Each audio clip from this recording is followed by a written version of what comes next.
My daughter left my two grandkids at my house for just one day, but never came back. 5 years later, she showed up with the police and accused me of kidnapping them. She thought she had won. She thought I was just a helpless old man who would crumble under the weight of the law. But when I placed a faded blue envelope on the judge's bench, he looked at her and asked, "Do they know about this?" I replied, "Not yet." Before we dive into this nightmare, tell me in the comments where you are watching from. Hit like and subscribe if you believe family isn't about blood, but about who stays. The nightmare did not begin with a phone call or a letter. It began with the blinding flash of blue and red lights cutting through my curtains at 6 in the morning. I was in the kitchen brewing my first cup of black coffee just as I had done every single day for the last 5 years. The silence of the morning was shattered not by a knock, but by a violent pounding on my front door that shook the entire frame. My heart hammered against my ribs as I set the mug down. I moved toward the door, my old knees protesting the sudden urgency. Before I could even undo the latch, the wood splintered inward. 2 uniformed officers stormed into my living room, their hands resting on their holsters. Behind them stood a woman I almost did not recognize. She was wearing designer sunglasses, even though the sun had barely risen, and a coat that cost more than my truck. She pointed a manicured finger at me and screamed with a voice that sounded like nails on a chalkboard. "That is him, officer. That is the man who stole my children. Arrest him immediately." It took my brain a moment to process the face behind the expensive glasses. It was Vanessa, my daughter. The same woman who 5 years ago had dropped off a 5-year-old Leo and a 1-year-old Mia at my doorstep with a promise to return in an hour to buy cigarettes. An hour had turned into a week, then a month, then 5 years of silence. Now she was standing in my hallway screaming about kidnapping. I raised my hands slowly, trying to keep my voice calm. "Officers, this is a mistake. This woman abandoned these children half a decade ago, but the police were not interested in my version of history. One of them grabbed my wrist and spun me around, pressing my face against the drywall. 'You have the right to remain silent,' he recited, but I could barely hear him over the sound of footsteps running down the stairs.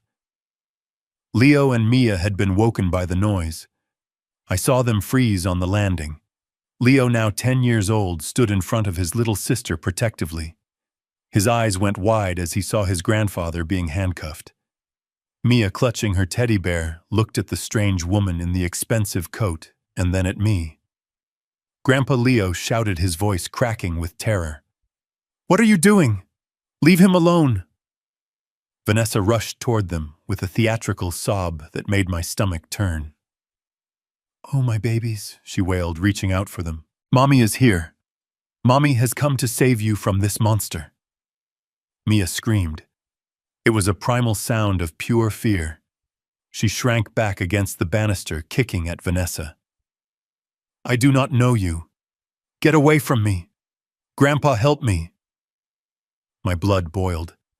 I struggled against the cuffs, feeling the metal bite into my wrists. "Do not touch them," I roared. "You do not get to touch them."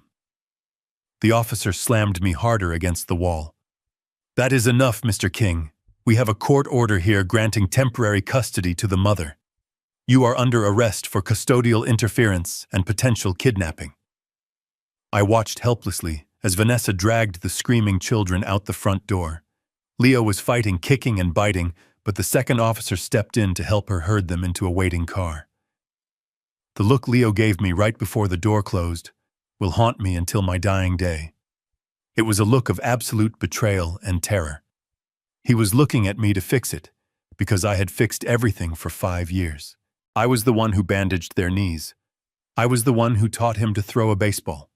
I was the one who held Mia when she had nightmares.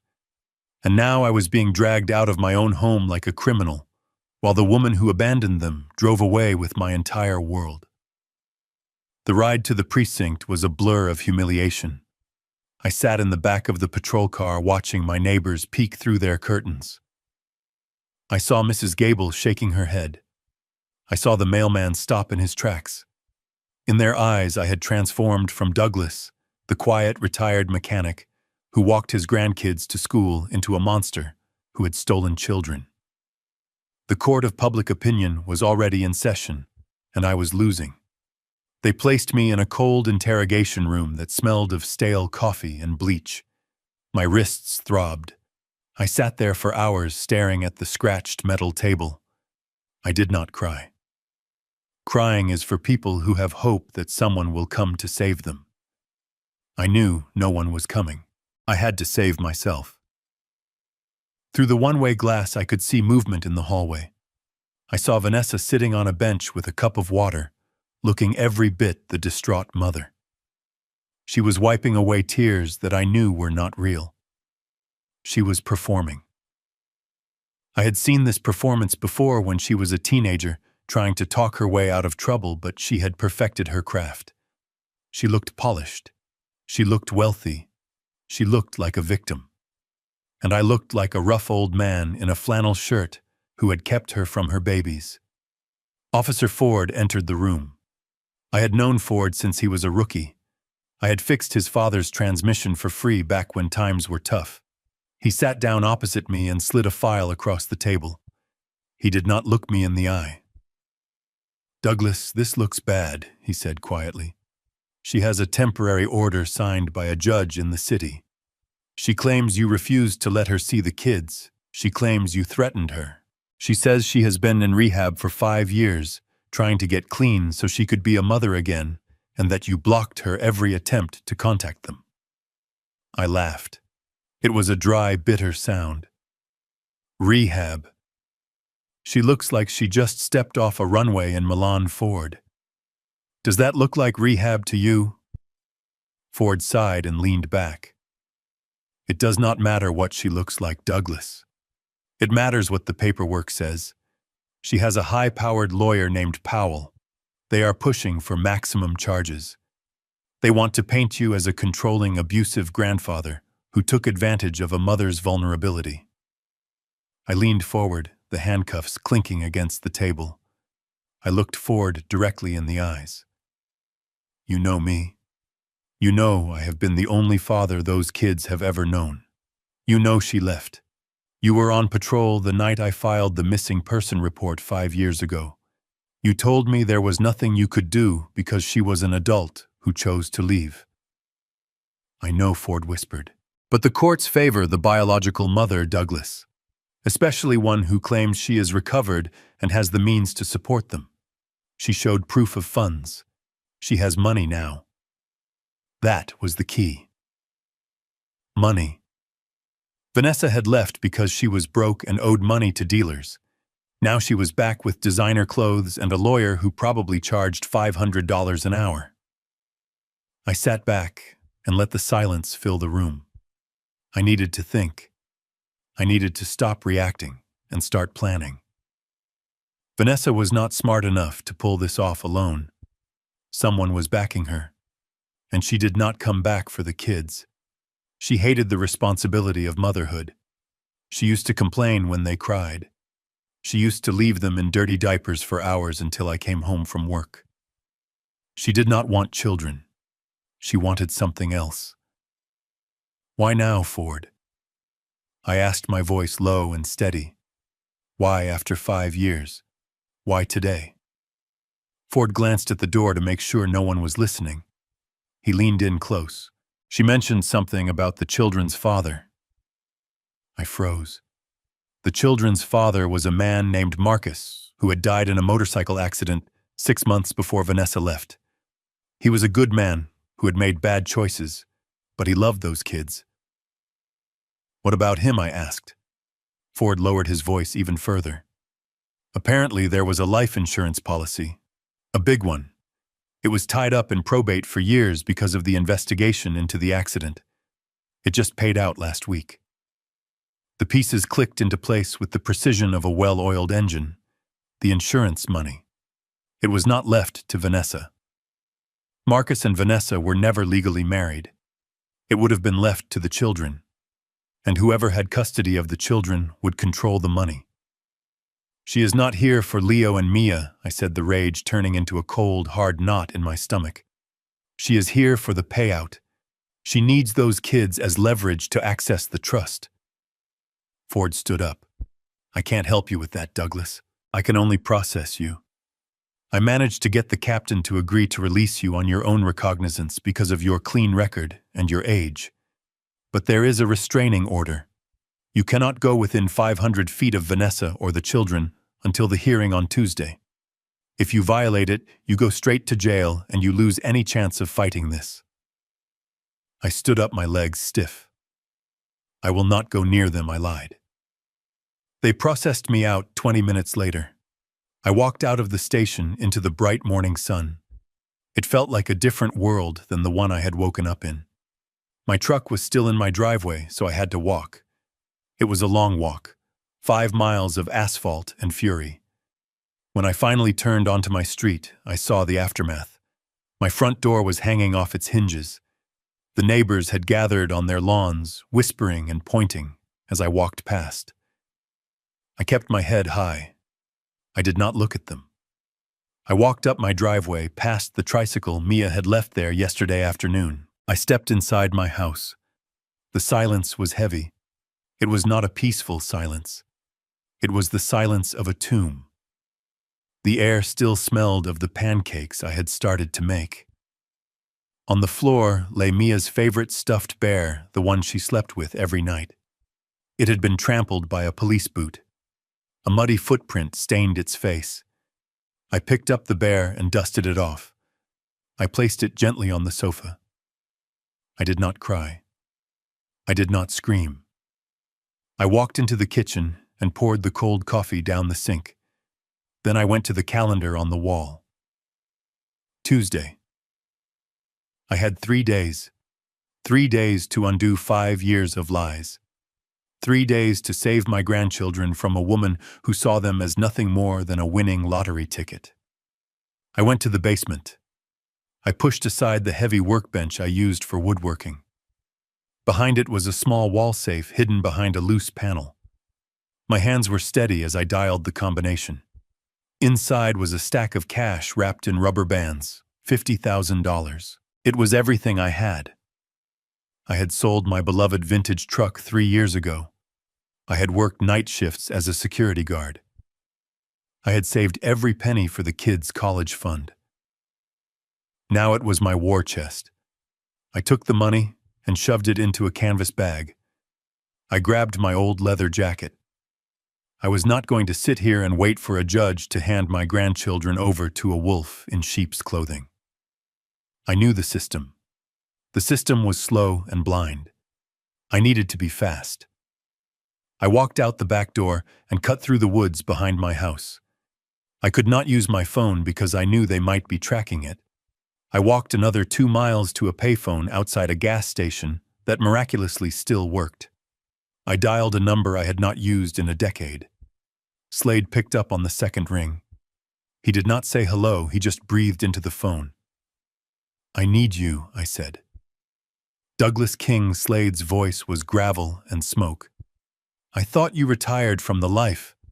"I did, but the life just kicked down my front door. I have 50,000 cash. I need you to find out where my daughter has been for the last 5 years. I need to know who she is sleeping with. I need to know who paid for her lawyer. And I need it yesterday." "Meet me at the diner on 4th in an hour," Slade said, and hung up. I hung up the phone and looked at my reflection in the glass of the booth. I looked old. I looked tired. But beneath the wrinkles and the gray hair, I saw the eyes of a man who had nothing left to lose. Vanessa had made a fatal mistake. She thought she was fighting a grandfather. She did not realize she was fighting a man who would burn the world down to keep his promise to 2 little kids. I pulled my collar up and started walking toward the city. The game was rigged, but I was about to change the rules. I touched the inside pocket of my jacket, where I kept a copy of a document I had hidden years ago. A document Vanessa had forgotten about. A document that was my nuclear option. But I could not use it yet. I had to wait for this perfect moment. I had to let her think she had won. Because when you hunt a predator, you do not shoot at the first sign of movement. You wait until they are exposed. You wait until they are confident. And then you take the shot. I arrived at the diner 10 minutes early. I sat in the back booth facing the door. My hand rested on the bag of money under the table. I ordered a black coffee. The waitress looked at me with pity, thinking I was just another lonely old man. Let them think that. Let them all think that. The war had begun, and I was ready. The silence of my empty house was not peaceful. It was a heavy, suffocating blanket that smelled of sulfur and betrayal.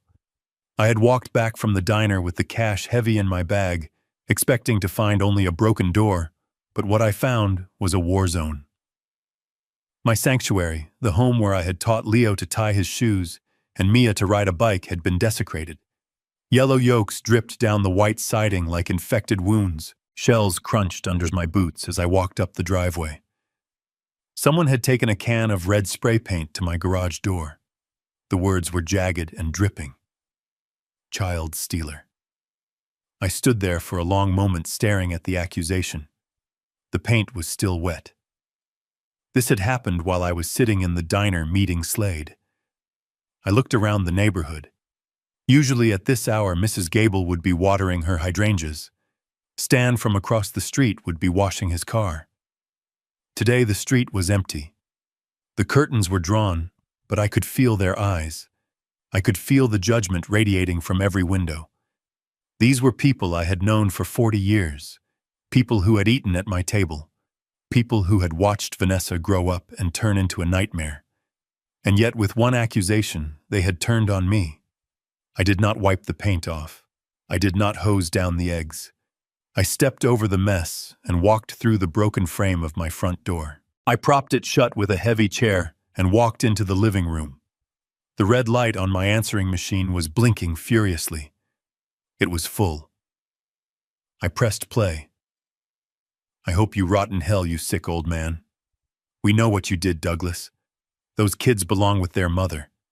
If I see you near the park again, I will call the cops myself. I listened to every single one. Neighbors, friends, strangers. Their voices were twisted with a self-righteous fury that made my stomach churn. They did not know the truth. They did not know about the nights I sat up with a sick toddler while Vanessa was out partying. They did not know about the debt collectors banging on the door looking for her. They only knew the story they had been fed. I walked over to the television and turned it on. I knew where this poison was coming from. It did not take long to find it. The local news channel was running a special report. Breaking news. A mother reunited. The headline flashed in bold yellow letters across the bottom of the screen. And there she was. Vanessa. She was sitting in a studio chair bathed in soft lighting that smoothed out the hard lines of her face. She was wearing a pale blue cardigan that I had never seen before, buttoned all the way to her neck. It was a costume designed to make her look innocent, fragile, and reformed. Next to her sat a woman I assumed was the reporter, nodding with exaggerated empathy. "Tell us, Vanessa," the reporter said, her voice dripping with artificial concern. "What happened 5 years ago?" Vanessa dabbed at her dry eyes with a tissue. She looked directly into the camera, and for a second it felt like she was looking right at me sitting in my darkened living room. "I was sick," she whispered, her voice trembling perfectly. "I had a problem with prescription pills after the kids were born. I knew I wasn't being the mother they deserved. I went to my father for help. I asked him to watch them while I went to a facility to get clean. I thought I would be gone for a month." She paused, taking a shaky breath. It was a masterclass in manipulation. "And what happened when you tried to come back?" the reporter prompted. Vanessa let a single tear roll down her cheek. "He told me if I ever came back, he would kill me. He told me I was unfit, that I was garbage. He said he had legal custody, and if I stepped foot on his property, he would have me arrested. I was terrified. I was weak. I spent 5 years fighting to get strong enough to fight him. I worked 3 jobs. I saved every penny for a lawyer. I just wanted my babies back. I threw the remote at the wall. It shattered, leaving a dent in the plaster. The lies were so bold, so audacious, that they took the air out of the room. She hadn't gone to rehab. She had gone to a dealer's house and then vanished with a biker gang. She hadn't worked 3 jobs. She had been living off whatever man would pay her bills, and I had never threatened her. I had begged her to stay. I had begged her to be a mother. But the truth didn't matter. Not on the 6 o'clock news. The image of the weeping mother and the tyrannical grandfather was too perfect. It was the story people wanted to believe. It made them feel good to hate me. I walked into the kitchen. The silence of the house was louder now. I looked at the growth chart pencil-marked on the doorframe. Leo's latest mark from last week was nearly at my shoulder. Mia's was creeping up fast. They were gone. And the world was cheering for their abductor. I sat at the table and put my head in my hands. The isolation was absolute. My phone, which usually rang with reminders for soccer practice or school events, was now a brick of toxic hate. I was a pariah in my own town. If I walked into the grocery store right now, I would probably be lynched. The doorbell rang. It wasn't the police this time. I walked to the window and peered through the blinds. It was Stan. My neighbor of 20 years. The man I drank beers with on the porch. The man whose lawnmower I fixed every spring. I opened the door, moving the heavy chair aside. Stan stood on the porch, looking at the eggs on the siding. He didn't look at me. "Stan," I said. He looked up, and his eyes were cold, hard stones. "Don't stand me, Douglas. I just came to say you should be ashamed. Keeping a mother from her kids." I watched Vanessa grow up. She was a sweet girl. I always thought you were too hard on her. Now I know why she ran away. "Stan, you don't know what you're talking about." I said, my voice steady despite the rage shaking my hands. "She left them. She abandoned them. She was sick," Stan spat at my feet. "And you took advantage of it. You stole those years from her. If you have any decency left, you won't fight this. You'll let her be a mother. Don't come to the block party next week. You aren't welcome." He turned and walked away, leaving me standing in the wreckage of my reputation. He didn't see the man who raised those kids. He saw a monster created by a 30-second soundbite. I closed the door and locked it. I went to the window and watched as a news van pulled up to the curb. They were setting up cameras on the sidewalk, aiming them at my house like weapons. They were waiting for the monster to come out. They wanted a reaction. They wanted an angry old man to yell at them so they could put it on the evening news and prove Vanessa right. I closed the blinds. I turned off the lights. I sat in the dark and listened to the murmur of the reporters outside. They thought they had me trapped. They thought I was scared. They thought I was beaten. But they were wrong. I wasn't trapped. I was fortified. I wasn't scared. I was focused. And I wasn't beaten. I was just waiting for the sun to go down. I went back to the kitchen and made a sandwich. I ate it standing over the sink, not tasting a thing. I needed fuel. Tonight, I had work to do. I couldn't fight them in the court of public opinion. Vanessa had already won that war. Her tears were more powerful than my facts. But the court of law required evidence, not acting. I thought about the blue envelope hidden in the lining of my jacket. I thought about the information Slade was gathering. Let them throw eggs. Let them paint my house. Let them scream at me on the street. It didn't matter. None of it mattered. The only thing that mattered was that Vanessa had made a mistake. She had gotten confident. She had stepped into the light. And by doing so, she had exposed her flank. She thought the past was buried deep enough that no one would find it. She thought the drugs and the crimes were washed away by 5 years of silence. She forgot that I was a mechanic. I knew how to take things apart to find the rot inside. And I knew how to fix them. I checked my watch. Slade would be calling soon. The smear campaign was painful. It hurt to be hated, but pain was useful. Pain kept you awake. pain kept you sharp. I looked at the picture of Leo and Mia on the fridge held up by a magnet shaped like a pizza slice. They were smiling, their faces smeared with ice cream from last summer. "Hold on, kids," I whispered to the empty room. "Grandpa isn't done yet." Outside, a rock shattered the front window glass, spraying across the living room floor. I didn't flinch. I didn't move. I just swept it up and waited. The morning sun did not bring warmth, it only brought exposure. I waited until the news van finally pulled away to get coffee, leaving only a few stragglers with cameras on the sidewalk. I slipped out the back door again, my movements practiced and silent. I felt like a fugitive in the town I had helped build, but I did not have time for self-pity. I had a war to fund. I made my way to the First National Bank on Main Street. I had banked there for 40 years.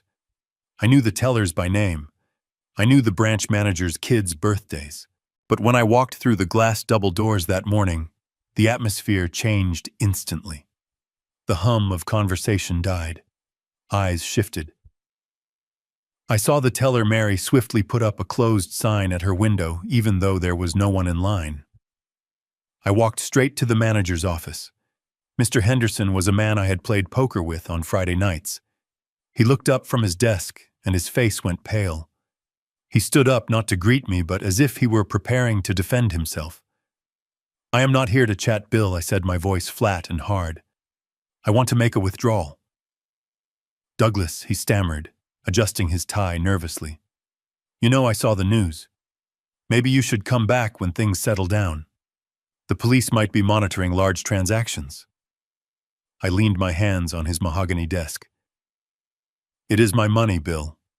Unless there is a freeze on my account, which I know there isn't, because I checked 10 minutes ago, I want my money. All of it."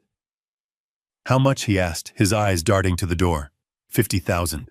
In cash." "Large bills." He choked. 50,000. "Douglas, that is everything.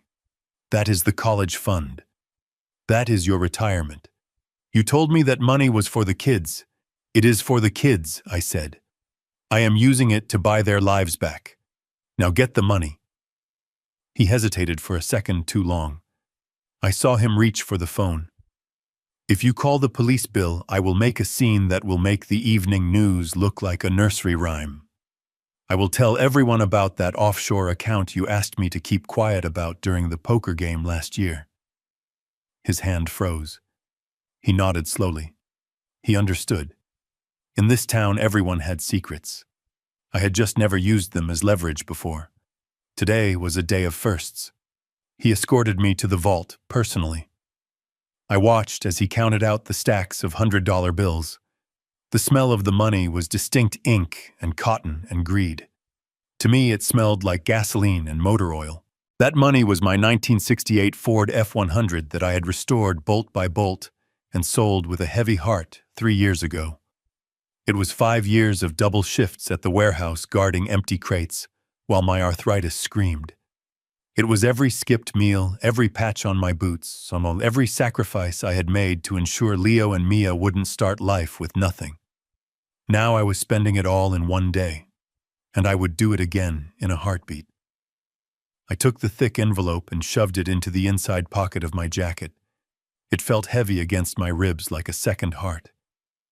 I walked out of the bank without saying thank you. The eyes of the town followed me out, but I didn't care. I had the ammunition I needed. I flagged down a taxi and gave the driver an address that made him raise an eyebrow. The South Side. The part of the city where streetlights were broken and police sirens were background noise. It was where people went when they didn't want to be found, or when they needed to find someone who didn't exist on paper.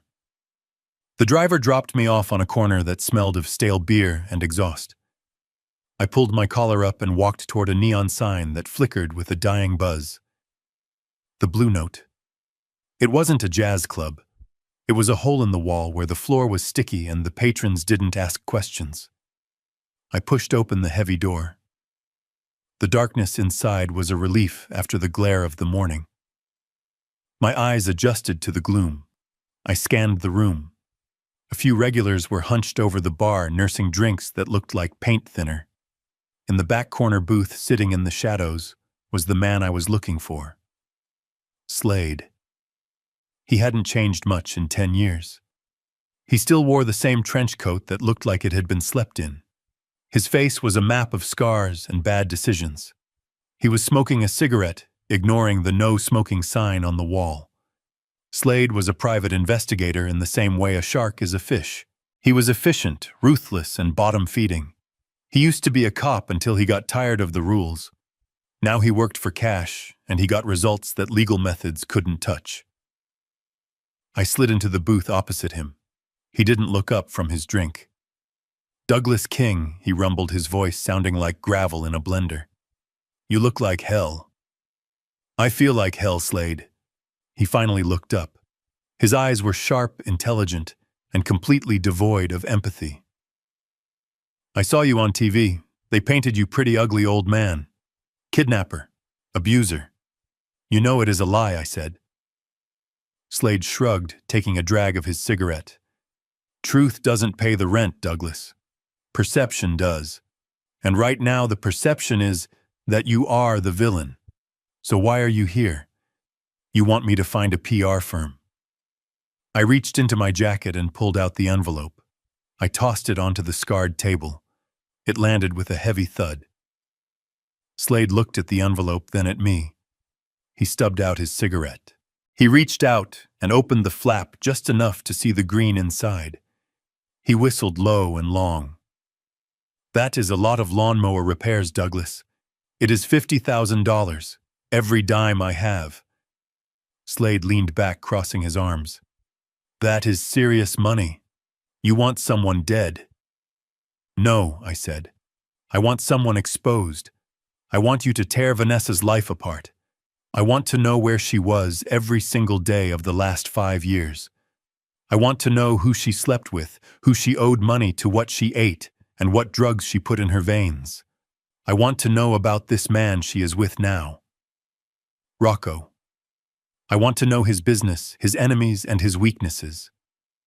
Slade nodded slowly, processing the request. "You want dirt." "I don't just want dirt, Slade. I want the whole landfill. She claims she was in rehab. I know she wasn't. She claims she worked 3 jobs. I know she didn't. She has a lawyer named Powell who costs more than she could ever afford. I want to know who is paying him. I want the paper trail. I want the names. I want the dates." Slade took a sip of his drink. "Powell is a snake. He is good, but he is dirty. If he is involved, this isn't just a custody case. It is a heist." "Exactly," I said. "They are after the insurance money from the kid's father. But I need proof. I need something that will stand up in court, or better yet, something that will make them run before we even get to court." Slade tapped his fingers on the envelope. "This is dangerous, Douglas. If Rocco is who I think he is mob-connected. He is not a street thug. He is organized crime. You are poking a bear with a very short stick." "I am not poking the bear," I said, leaning in my face, inches from his. "I am hunting it. They took my grandkids, Slade. They took Leo and Mia. You remember them. You saw pictures when they were babies." Slade's expression softened for a fraction of a second. "I remember." "Then you know I will not stop. I don't care if Rocco is the devil himself. I will burn him down. But I need ammo."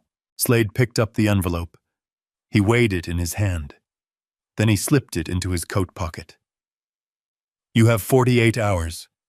I will put my best rats on the street. If she has a secret, I will find it. If she dropped a gum wrapper in a gutter 5 years ago, I will find it. Go home, Douglas.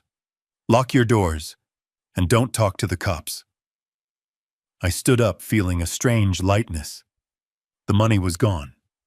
My safety net was gone. But in its place, I had a weapon. "One more thing," Slade said as I turned to leave. "Yeah. If I find what I think I am going to find, you might not like it. Truth is ugly." I have seen ugly, I said, thinking of the fear in Leo's eyes as he was dragged away. Just bring me the receipts. I walked out of the bar and back into the harsh sunlight. I had just hired a man who operated in the shadows to save the only light left in my life. It was a desperate move, a dangerous move.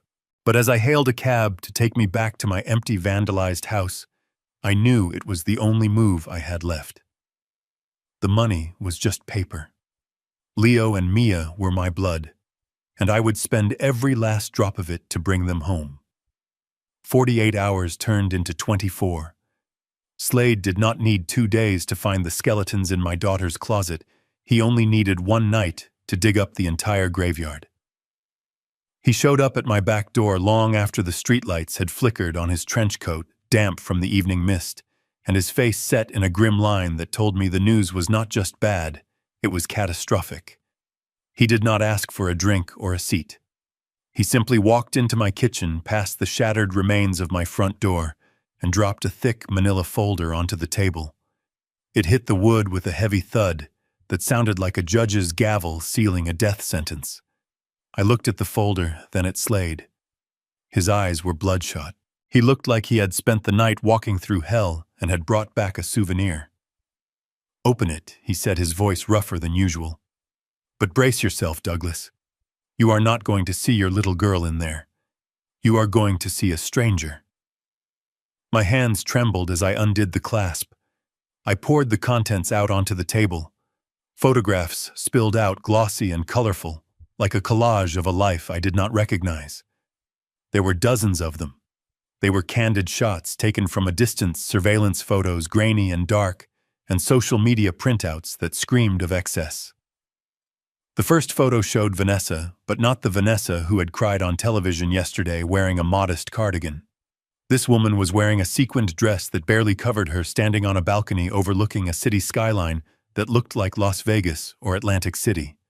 She held a champagne flute in one hand and a stack of casino chips in the other. She looked wild, she looked high, and she looked terrified. I shuffled through the next few. Vanessa at a high-stakes poker table. Vanessa getting into a limousine.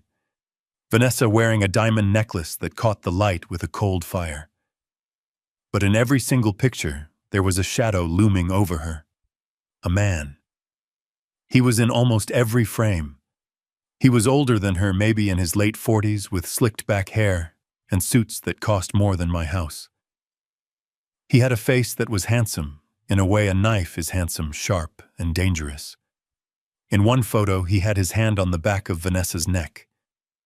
It looked like a caress, but if you looked closer, you could see his fingers digging into her skin. You could see the white tension in his knuckles. He was not holding her. He was steering her. "Who is he?" I asked, picking up a photo where the man was staring directly at the camera lens with dead shark eyes. "That is," Rocco Slade said, spitting the name out like a curse. "His real name is Antonio Ricci, but on the street they call him the Vulture. He runs a loan sharking operation out of a shell corporation in Jersey. He lends money to people who have been blacklisted by every bank in the country.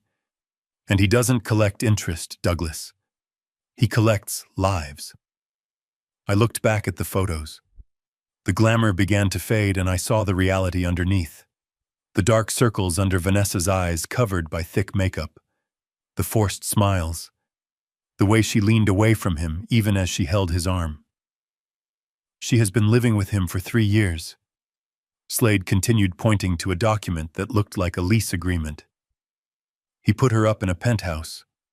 He bought her the clothes. He paid for the lifestyle. But nothing is free." Vanessa developed a taste for high-stakes gambling. She thought she could win big and buy her freedom. Instead, she dug a hole so deep she can't see the sky anymore. I pushed the photos aside and picked up a sheet of paper covered in numbers. It was a ledger or a copy of one. The numbers were staggering. $200,000, Slade said, answering my question before I could ask it. "That is the principal. With the VIG, she owes him nearly $250,000. And Rocco is done waiting. He gave her an ultimatum 2 weeks ago. Pay up or disappear. And when Rocco says disappear, he doesn't mean move to another town. He means a shallow grave in the Pine Barrens. The room seemed to tilt. $200,000. That was why she came back. That was why she needed the kids. It wasn't about the life insurance payout from their father, although that was probably part of it. It was about something bigger. She needs collateral, I whispered, the realization making me nauseous. Slade nodded grimly. She needs a quick infusion of cash. The insurance money is a start, but it takes time to access trusts. Rocco wants his money now, so she offered him something else. She offered him assets she doesn't legally own yet. I looked at Slade, confused. What assets? She doesn't have anything. You do, Slade said. He pulled out a printout of a property listing. It was my house, my address, my sanctuary. Listed for sale on a private auction site used by investors who pay cash and don't ask questions. The listing status was pending. She is telling Rocco and the courts that you are unfit, Slade explained. Once she gets custody of the kids, she becomes the trustee of their estate. But more importantly, she is petitioning to have you declared incompetent or criminally liable for kidnapping. If she wins, she can move to liquidate your assets to pay for the children's care and emotional distress damages. She is going to sell your house, Douglas. She is going to sell everything you worked for to pay off a blood debt to a gangster. I looked around my kitchen. The cabinets I had installed myself. The table where we ate dinner. It was all just a line item on a ledger to her. She was going to trade 40 years of my life to buy herself another month of breathing room. And the kids, I asked, my voice, barely a whisper. What about Leo and Mia? Slade looked down at his boots.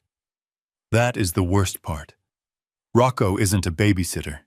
He doesn't like loose ends. Vanessa promised him that once the money comes through, she and the kids will move to his compound in Nevada. She is selling them too, Douglas. She is taking them into a world where violence is a currency. Leo is 10. In Rocco's world, that is old enough to run packages. Mia is 6. I don't even want to tell you what happens to little girls in that world when their mothers owe money they can't pay. I slammed my fist onto the table so hard the photos jumped. Over my dead body. That is the plan, Slade said calmly. That is literally the plan. If you fight her legally and lose, she gets the house. If you die of a heart attack from the stress, she gets the house. She is counting on you being a tired old man who will fold under the pressure. She thinks the shame of the public accusations will make you settle. She thinks you will sign over the deed just to make it stop. I stood up, pacing the small kitchen. The rage was different now. It wasn't hot and explosive. It was cold and precise. It was the kind of rage that fueled survival. Vanessa wasn't just a bad mother. She was a predator. She was willing to feed her own children to a monster to save her own skin. She had brought the devil to my doorstep and expected me to open the door. Does Rocco know about the kids? I asked. He knows they are the key, Slade replied. He funded her legal team. That lawyer Powell, he is on Rocco's payroll. He isn't a family lawyer, he is a cleaner. He makes problems go away legally so Rocco doesn't have to do it physically. They are coming for you with everything they have, Douglas. They have the law, they have the media, and they have the muscle. I picked up the photo of Rocco again. I memorized his face. The cold, dead eyes, the arrogant sneer. He thought he was untouchable. He thought he was dealing with a helpless grandfather. He didn't know about the man who had walked out of the jungle in '68. He didn't know about the man who had kept a secret for 5 years, just waiting for a reason to use it. Is she with him now? I asked. Slade nodded. They are staying at the Royal Plaza Hotel downtown. Penthouse suite. The kids are there too. I have a guy watching the lobby. They haven't left the room since they took the kids yesterday. They are waiting for the court hearing on Tuesday to make it official. Tuesday. I had 3 days. 3 days before a judge signed a piece of paper that would hand my grandchildren over to a loan shark. I looked at the dossier again. It was a horror story told in pictures, but it was also a weapon. If I showed this to the judge, it might create doubt. But doubt wasn't enough. Powell was a good lawyer. He would argue that the photos were old or out of context. He would argue that Vanessa had changed. He would spin it. I needed something that couldn't be spun. I needed the silver bullet. I reached into my pocket and touched the folded document I always carried. The blue envelope. Slade watched me. "You have something else, don't you?" "You have an ace, I do," I said. "But I can't play it yet. I need them to feel safe. I need them to walk into that courtroom thinking they have already won. I need them to be arrogant." Slade stood up, buttoning his coat. "You are playing a dangerous game, Douglas. If you miss, you lose everything." "I won't miss," I said. Slade nodded and turned to the door. "Keep the file. There is more in there. Bank statements showing the transfers from your accounts 5 years ago. Copies of the forged checks," she wrote. "It establishes a pattern. But the debt is the motive. That is the smoking gun." "Thank you, Slade," I said. He paused at the door. "Don't thank me yet. Just get those kids back. And Douglas, if Rocco shows up here, don't try to talk to him. Just shoot." Then he was gone, disappearing into the night as quickly as he had arrived. I sat alone at the table, surrounded by the evidence of my daughter's betrayal. The face of the man who held my grandchildren's future in his hands stared up at me from the glossy paper. I took a kitchen knife and stabbed it through the photo, pinning it to the table. "I am coming for you," I whispered to the empty room. I gathered the photos and put them back in the folder. I had the motive. I had the villain. Now I needed to make sure that when I walked into that courtroom, I wasn't just defending myself. I needed to make sure I was the one delivering the verdict. I went to the window and looked out at the dark street. The neighborhood was quiet, but I knew the peace was an illusion. The real storm was coming. And for the first time in a long time, I wasn't afraid of the thunder. I was the lightning. The kitchen was dark, lit only by the street lamp filtering through the shattered front window. I sat at the table, my hands clenched so tight the knuckles were white. The dossier Slade had given me was spread out, a map of my daughter's sins. But I wasn't reading it anymore. I was waiting. I was staring at the small black burner phone sitting in the center of the table. I had given it to Leo 2 years ago. I told him it was for emergencies, for when he was playing in the woods or if he ever got lost. I taught him how to keep it charged, how to silence it, and most importantly, where to hide it. Inside the sole of his left sneaker beneath the insert. I told him it was our secret, a spy gadget just for us. I prayed he remembered. I prayed the battery hadn't died. When it finally buzzed, the sound was like a thunderclap in the silent house. I snatched it up before the second vibration. "Leo," I whispered, my heart hammering against my ribs. "Grandpa?" His voice was so small. It was a whisper, thin and trembling like a dry leaf about to crumble. It broke me. "I'm here, Leo. I'm right here. Are you safe? Can you talk?" "We're in the bathroom," he whispered. I locked the door and turned on the shower so they can't hear. "Grandpa, we're at a hotel. It's really high up. I can see the whole city. Are you okay?" "Did they hurt you?" "My arm hurts from where Mom grabbed me," he said, a small sob catching in his throat. "But Grandpa, we're so hungry. We haven't eaten since yesterday morning. There were peanuts in the minibar, but Mom yelled at Mia when she tried to open them. She said they cost $10 and we don't have money to waste. She said we have to wait until she gets paid." The rage flared hot and white behind my eyes. She was starving them. She was sitting in a luxury suite wearing clothes that cost thousands, and she wouldn't feed her own children because she was saving every penny for her debts. "Is she there? Is she with you?" "She's in the other room with him," Leo said. "That man. Rocco. They're fighting Grandpa. They're screaming. He hit her. I heard it. It sounded like a wet slap against meat. She cried for a minute, but now they're just drinking. It smells bad in here, like old smoke. I closed my eyes, fighting back the image. My daughter battered and broken by the monster she had brought into our lives. But my sympathy was Ash. My only concern was the children. Leo, listen to me. You have to stay in that bathroom. You have to keep the door locked. I can't. Grandpa Leo sobbed quietly. Mia is scared. She wants to go home. And Grandpa, that man, he scares me. What did he do, Leo? Tell me. He keeps looking at Mia. The air left my lungs. The room spun. What do you mean he looks at her? Earlier, before we came in here, he sat on the sofa next to her, Leo said, his voice dropping to a terrified hush. He started touching her hair. He told her she was going to be very pretty, just like her mother. He tried to pull her onto his lap. I pulled her away and told him to stop. He just laughed, Grandpa. He laughed and said I needed to learn respect or he would teach me. He looked at her like a wolf looks at a rabbit. That was it. That was the line. The legal strategy, the court dates the evidence in the blue envelope, it all evaporated.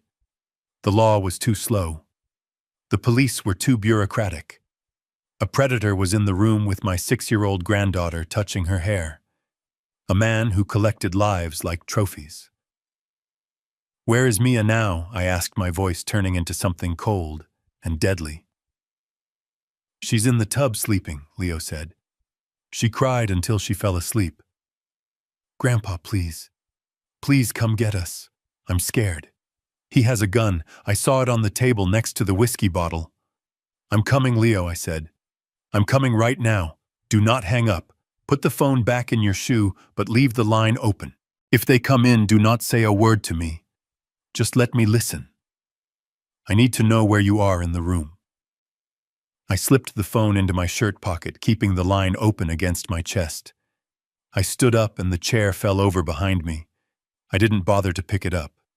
I walked to the basement, not with the slow shuffle of an old man, but with the determined stride of a soldier going back to the front. I went to my workbench.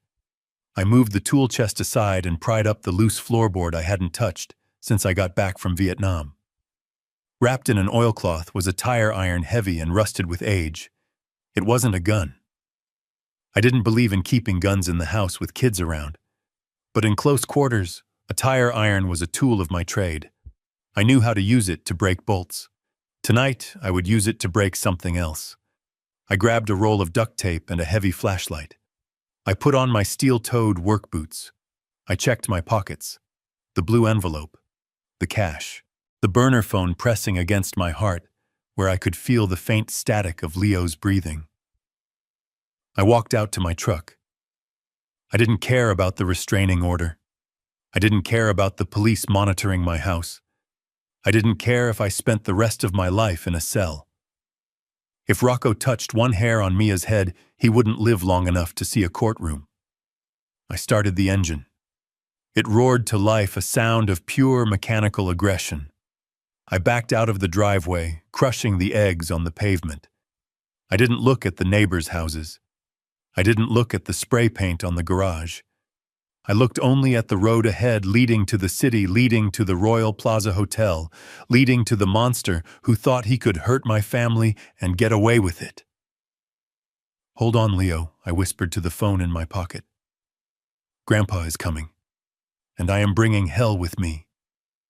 I floored the accelerator, and the truck surged forward, tearing through the quiet suburban streets like a vengeful beast. The time for talking was over. The time for law was over. It was time for war.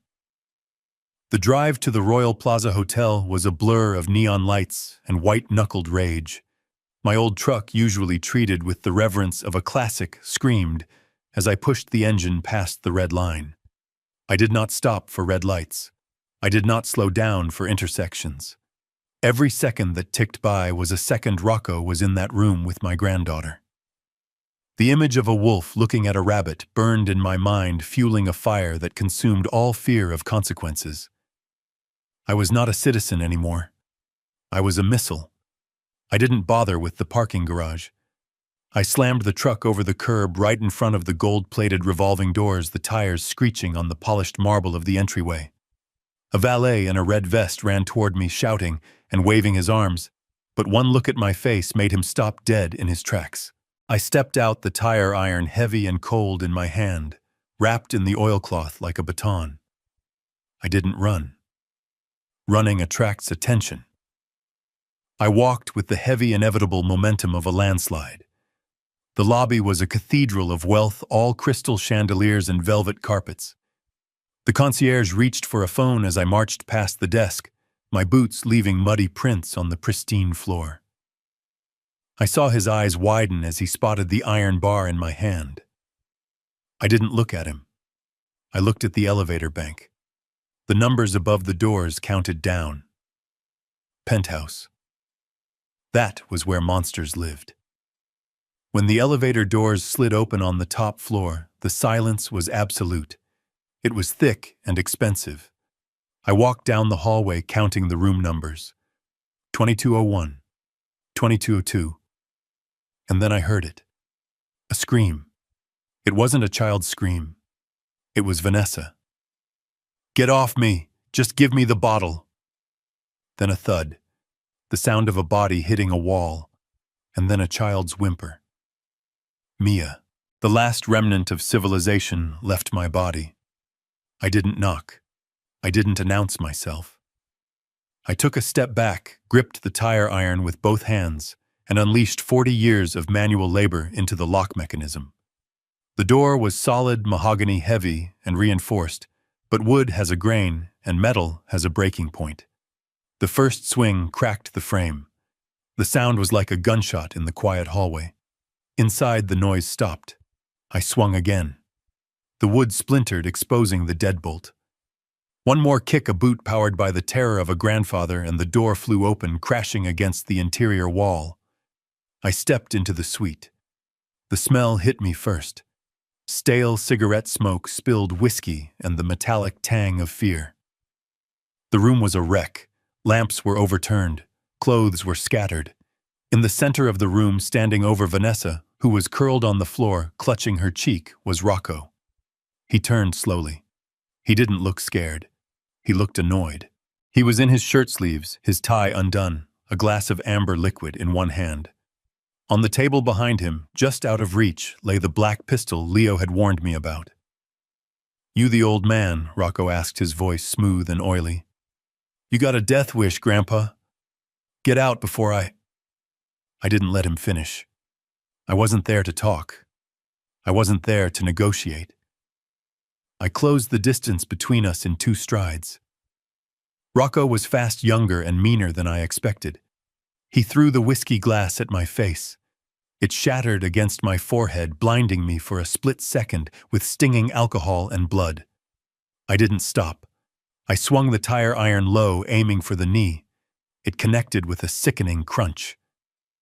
Rocco howled, his leg buckling under him, but he didn't go down. He lunged at me, driving a shoulder into my chest. We crashed onto the coffee table, glass exploding underneath us. The world narrowed down to the smell of his expensive cologne and his sweat. He was strong, fueled by cocaine and arrogance. He punched me in the jaw, and I felt a tooth loosen. My head snapped back, darkness swimming at the edges of my vision. He was on top of me, his hands going for my throat, squeezing. "You old fool," he spat, spittle flying into my face. "You think you can take me? I'm going to snap your neck and make the kids watch." The mention of the kids cleared the fog in my brain instantly. I wasn't fighting a man. I was fighting a disease. I let go of the tire iron with one hand and jammed my thumb into the soft spot under his jaw, a pressure point I hadn't thought about since boot camp. He gagged, his grip loosening just a fraction. That was all I needed. I bucked my hips, throwing him off balance. We rolled across the floor, knocking over a heavy vase. I scrambled to my knees, gasping for air, blood dripping from my forehead into my eyes. Rocco was already up, limping, his face twisted in a mask of pure hate. He wasn't looking at me anymore. He was looking at the table, at the gun. He lunged for it. "No," I roared. I threw myself forward, not at him but at his legs. I tackled him just as his fingers brushed the cold steel of the pistol. We hit the floor again, harder this time. The gun skittered away, sliding under the sofa. Rocco kicked me in the ribs. I felt something crack. The pain was white-hot, stealing my breath, but I grabbed his ankle and twisted. I was a mechanic. I knew how torque worked. I knew that if you applied enough pressure to a joint against its natural rotation, something had to give. I twisted with everything I had. Rocco screamed a high-pitched sound that wasn't human. He clawed at the carpet, trying to drag himself away, but I held on. I crawled up his body, ignoring the kicks, ignoring the pain in my chest. I grabbed the tire iron from where it had fallen. I pinned him down, my knee on his chest, the iron bar raised high. He stared up at me, and for the first time I saw fear. Real fear. He saw the end. He saw the judgment in my eyes. "Don't," he wheezed, holding up a hand. "I'll pay you. I'll give you anything." I looked at him. I looked at the man who had terrified my grandson, who had looked at my granddaughter like prey. I wanted to bring it down. Every instinct in my body screamed to finish it, to end the threat permanently. "Douglas, stop!" The voice pierced through the red haze. It was Vanessa. She was standing in the doorway of the bedroom, clutching her bruised face. She looked at me with horror. Not gratitude. Horror. "You're going to kill him. You're crazy." I looked at my daughter. She wasn't looking at me like a savior. She was looking at me like I was the villain who was ruining her meal ticket. She rushed forward and grabbed my arm, pulling at me. "Get off him! You're ruining everything!" The betrayal hit harder than Rocco's fist. She was defending the monster. She was protecting the man who had just beaten her because she needed his money more than she needed her father. I shoved her away, not hard, but enough to make her stumble back. I looked down at Rocco. He was smirking now, seeing the division, sensing a weakness. I lowered the tire iron slowly. I leaned close to his face, the rusty metal pressing against his cheek. "If you ever," I whispered, my voice a low growl, "if you ever say my granddaughter's name again, if you ever look at her, I will not stop next time. I will take you apart piece by piece." I stood up, staggering slightly. The adrenaline was fading, leaving behind the throbbing agony of broken ribs and a battered face. I looked around the room. "Leo, Mia," I called out, my voice raspy. The bathroom door creaked open. Two small faces peered out. Leo was holding a toothbrush like a shiv. Mia was behind him, her eyes wide and dark. When they saw me bloodied and swaying, but standing, they didn't scream. They ran. They hit me like a tackling dummy, wrapping their arms around my legs, burying their faces in my dirty jeans. I dropped the tire iron. It clattered to the floor, a useless piece of metal now that the work was done. I fell to my knees and wrapped my arms around them, ignoring the screaming pain in my chest. I smelled their shampoo, their fear, and their relief. "I got you," I whispered into Leo's hair. "Grandpa's here." Behind me, I heard sirens wailing in the distance, getting closer. The hotel staff must have called the police. "Good. Let them come." Rocco was pulling himself up onto the sofa, groaning, clutching his knee. Vanessa was sobbing, not for her children, but for the man who paid her bills. She was trying to help him, whispering apologies, acting like the dutiful girlfriend, while her children clung to the man she had called a kidnapper. "You're done, old man," Rocco spat, wiping blood from his lip. "You're going to jail forever. I own the cops in this town. You just signed your death warrant." I stood up, keeping the kids behind me. I wiped the blood from my eyes with my sleeve. "Maybe," I said. "But you won't touch them again." The door to the suite was filled with uniformed officers, guns drawn. "Drop the weapon. Put your hands in the air." I raised my empty hands slowly.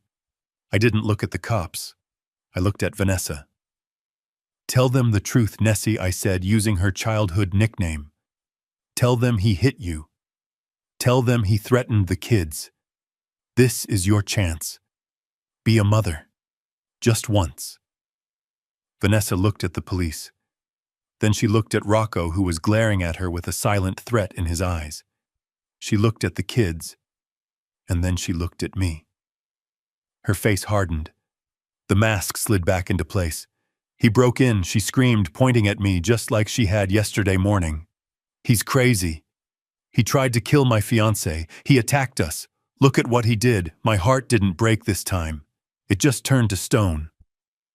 I looked at Leo. "It's okay," I said to him. "Be brave. Tell the truth." An officer grabbed me, spinning me around. I felt the cold steel of handcuffs for the second time in 2 days. They dragged me away from the children. Mia started screaming again, reaching for me. "Grandpa, no." As they shoved me out the door, past the gawking guests in the hallway, I looked back one last time. Rocco was smiling. Vanessa was crying fake tears into the shoulder of a police officer. But I wasn't defeated. Because as the officer pushed my head down to enter the elevator, I leaned close to Vanessa as I passed her. "I still have the envelope," I whispered. Her eyes went wide with genuine terror. The crying stopped instantly. She knew. She remembered. The fight wasn't over. It had just moved to a different battlefield. And this time I wasn't going to pull my punches. I had seen the devil and I had made him bleed. Now it was time to send him to hell. The inside of a police car smells like old sweat and desperation. I sat in the back, handcuffed, watching the city blur past through the cage. This time, there was no fear. Just a cold, calculating calm. The adrenaline from the fight was fading, replaced by the throbbing ache of my ribs and the stinging cut on my forehead, but my mind was sharper than it had been in years. I had lost the battle at the hotel. I knew that. Vanessa's performance was Oscar-worthy. She had thrown herself into the arms of the first officer through the door, sobbing about how her estranged, violent father had broken in to kill her fiancé. Rocco, despite his busted knee and bruised face, played the part of the protective partner perfectly. He didn't press charges for assault immediately. He played the magnanimous victim. "We just want him away from us," he had said, holding an ice pack to his jaw. "He's clearly unstable." The police didn't ask Leo or Mia what happened. They saw a battered couple, a crazy old man with a tire iron and a terrified mother. They did exactly what the script demanded. They arrested the threat. At the station, the process was familiar, but heavier this time. Fingerprints, mugshot, the humiliation of surrendering my belt and shoelaces. Officer Ford wasn't there to look at me with pity. Instead, a young detective named Miller sat across from me in the interview room. He looked tired. "Mr. King," he said, sliding a paper across the table, "you're in a lot of trouble. Breaking and entering, assault with a deadly weapon, violation of a restraining order. The DA is looking at aggravated assault charges. You're looking at 5 to 10 years. I didn't touch the paper. I looked him in the eye. I went there because my grandchildren were in danger. They called me. "We checked the kids," Miller said, his voice flat. "They're fine. Scared hungry maybe, but fine. Child Protective Services did a wellness check on site. The mother has custody. You have no rights here. The mother is a drug addict who abandoned them for 5 years." I said, my voice low. "The man she's with is a loan shark who threatened a 6-year-old girl." Miller sighed. "That's your word against theirs. And right now their word is backed up by a restraining order you just violated with a tire iron. The judge has revoked your bail. You're being held until the hearing on Tuesday. And let me be clear, Mr. King, you have lost all visitation rights. You are not to contact those children or their mother ever again. If you so much as send a letter, we will bury you." I leaned back in the metal chair. "I understand," I said. Miller looked surprised by my compliance. He expected a fight. He expected shouting. But I didn't need to shout. I had already planted the seed. As they led me out of the hotel room, handcuffed and bleeding, I had stopped right next to Vanessa. She was still weeping into a tissue, avoiding my gaze. I had leaned in close, ignoring the officer's hand on my shoulder, and whispered 5 words.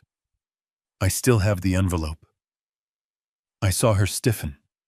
I saw the tears stop instantly. Her eyes darted to mine wide with a terror that wasn't acting. She remembered. She remembered the night 5 years ago, the night she signed away her rights to avoid prison. She remembered the notary stamp. She remembered the promise I made her, if you ever come back to hurt them, I will use this. She thought I had lost it. She thought I was a senile old man who had misplaced the only leverage I had. But the look in her eyes told me she knew I wasn't bluffing. Now sitting in the holding cell, I smiled. It wasn't a happy smile. It was the smile of a hunter who has just set the perfect trap. Vanessa would tell Rocco. She would have to.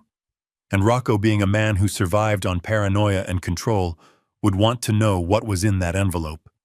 He would push her. He would demand answers. And that pressure would crack the fragile alliance they had built. I lay down on the thin cot, staring at the ceiling. My body hurt, but my spirit was iron. They thought they had neutralized me. They thought locking me up would stop me. But they didn't realize that by putting me in here, they had given me exactly what I needed: time. Time to let the fear fester in Vanessa's mind. Time for Slade to finish his work. Time for the rot in their story to spread. I closed my eyes and pictured Leo and Mia. I imagined them safe for now because Vanessa wouldn't dare hurt them while the police were watching so closely. She needed to play the perfect mother until the court date. Tuesday, I whispered to the dark cell. Just wait until Tuesday. The cell door clanged shut down the hall, echoing like a gunshot. I was a prisoner, stripped of my freedom and my family. But in my mind, I was already standing in that courtroom, holding the blue envelope that would end their world. I wasn't defeated. I was just reloading. Sunday in a county holding cell is a special kind of purgatory. The air is thick with the smell of floor wax and unwashed bodies, and the silence is punctuated only by the clanging of metal doors and the murmuring of men who have nowhere else to go.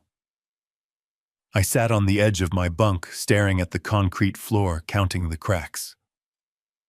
I was waiting for my public defender, a young man named Clark, who looked like he hadn't started shaving yet. He was overworked and underpaid, but he was the only lifeline I had to the outside world. He was supposed to bring me updates on the restraining order hearing. He was supposed to tell me how we were going to fight a system that saw a biological mother as a saint and a grandfather as a nuisance. But Clark never came. Instead, at 2 p.m, a guard unlocked my door and beckoned me into the hallway. He didn't take me to the visitation room. He took me to the warden's office. That was never good news. Inside, a man in a cheap suit was waiting. He introduced himself as a representative from the public defender's office. He wouldn't look me in the eye. "Mr. King," he said, shuffling papers on the desk. "There has been an incident. Mr. Clark was involved in a serious car accident this morning on his way here." My stomach dropped. An accident? "Is he alive?" I asked. "He is in critical condition," the man said. A black SUV ran a red light at high speed and T-boned his sedan on the driver's side. The driver of the SUV fled the scene. It was a hit and run. I felt a cold chill that had nothing to do with the air conditioning. A black SUV. A hit and run. This wasn't an accident. This was a message. Rocco was cleaning house. He was removing obstacles. Clark was just a kid with a law degree, and they had crushed him like a soda can just to leave me defenseless. The man cleared his throat. "Because of this tragedy, the court will grant a continuance. We can push the custody hearing back by 30 days to allow us to assign you new counsel. 30 days. 30 days for Rocco to take my grandchildren out of the state. 30 days for Vanessa to disappear into the wind. 30 days for Mia to forget my face." No, I said. The man blinked. Excuse me, I said. No continuance. The hearing happens on Tuesday as scheduled. Mr. King, you don't understand. You don't have a lawyer.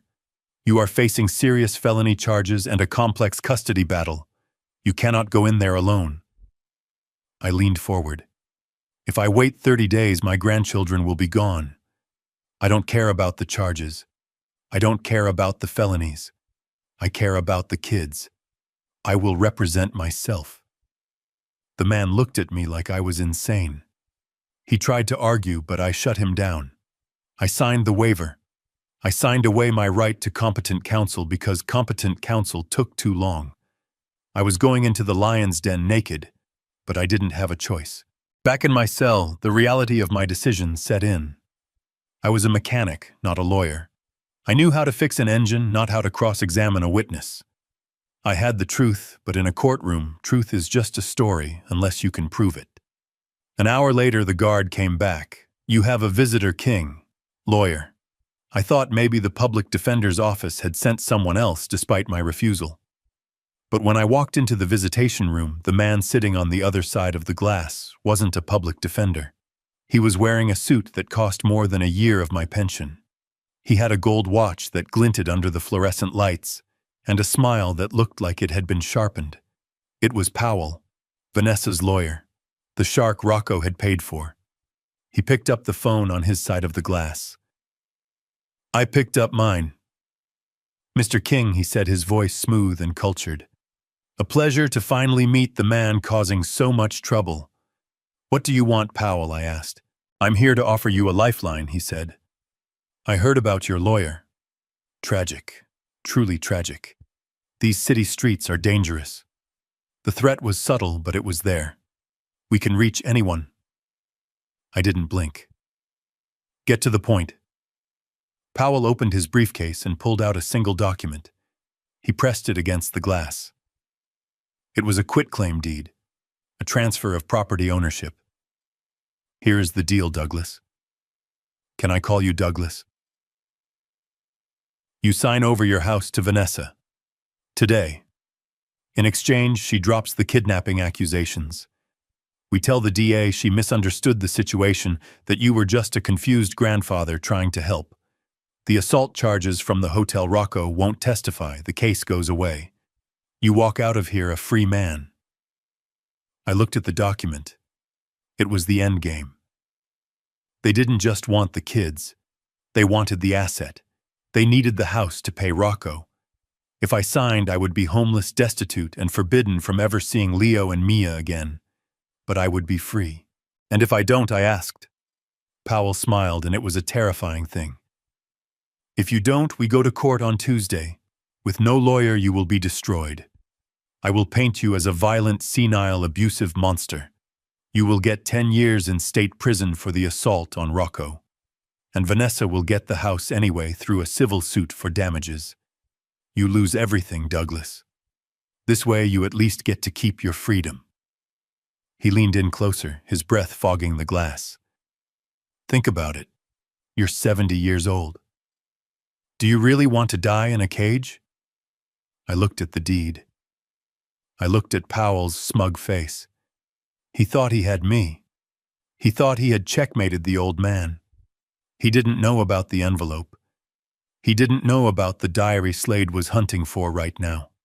He didn't know that I would rather die in a cage than let my daughter sell her children's future. I didn't say a word. I just hung up the phone. Powell's smile faltered. He tapped the glass with his gold pen. You're making a mistake, old man. There is no third option here. I stood up and signaled the guard. I turned my back on him. I heard him shouting through the glass, his composure cracking, but I kept walking. I was alone. My lawyer was in a coma. My enemy was powerful and ruthless. But as the cell door slammed shut behind me, I felt a strange calm. They were desperate. The accident. The visit, the ultimatum, it all smelled of fear. They needed that house. They needed it now. They were running out of time just like me. And desperate people make mistakes. I sat on my bunk and closed my eyes. I had 2 nights to prepare for the fight of my life. I didn't need a law degree. I needed a miracle. And if a miracle didn't come, I would have to make one myself. Time in a cell is not measured in hours. It is measured in the dripping of a leaky faucet and the thud of boots on concrete. I lay on the cot, my eyes fixed on the rusted springs of the bunk above me, counting the seconds until Tuesday. I was trapped in a cage built of lies, but my mind was free, and it was racing. I knew that while I was locked away, my will was still moving through the city. Slade was out there. He was my hands, he was my eyes, and he was the only hope I had left. I had given him the name hours before my arrest. Mrs. Higgins. It was a name I had found scribbled on the back of an old drawing Leo had made 5 years ago, a drawing of a house that didn't look like mine. It was a long shot, a ghost from the past, but Slade was a man who knew how to talk to ghosts.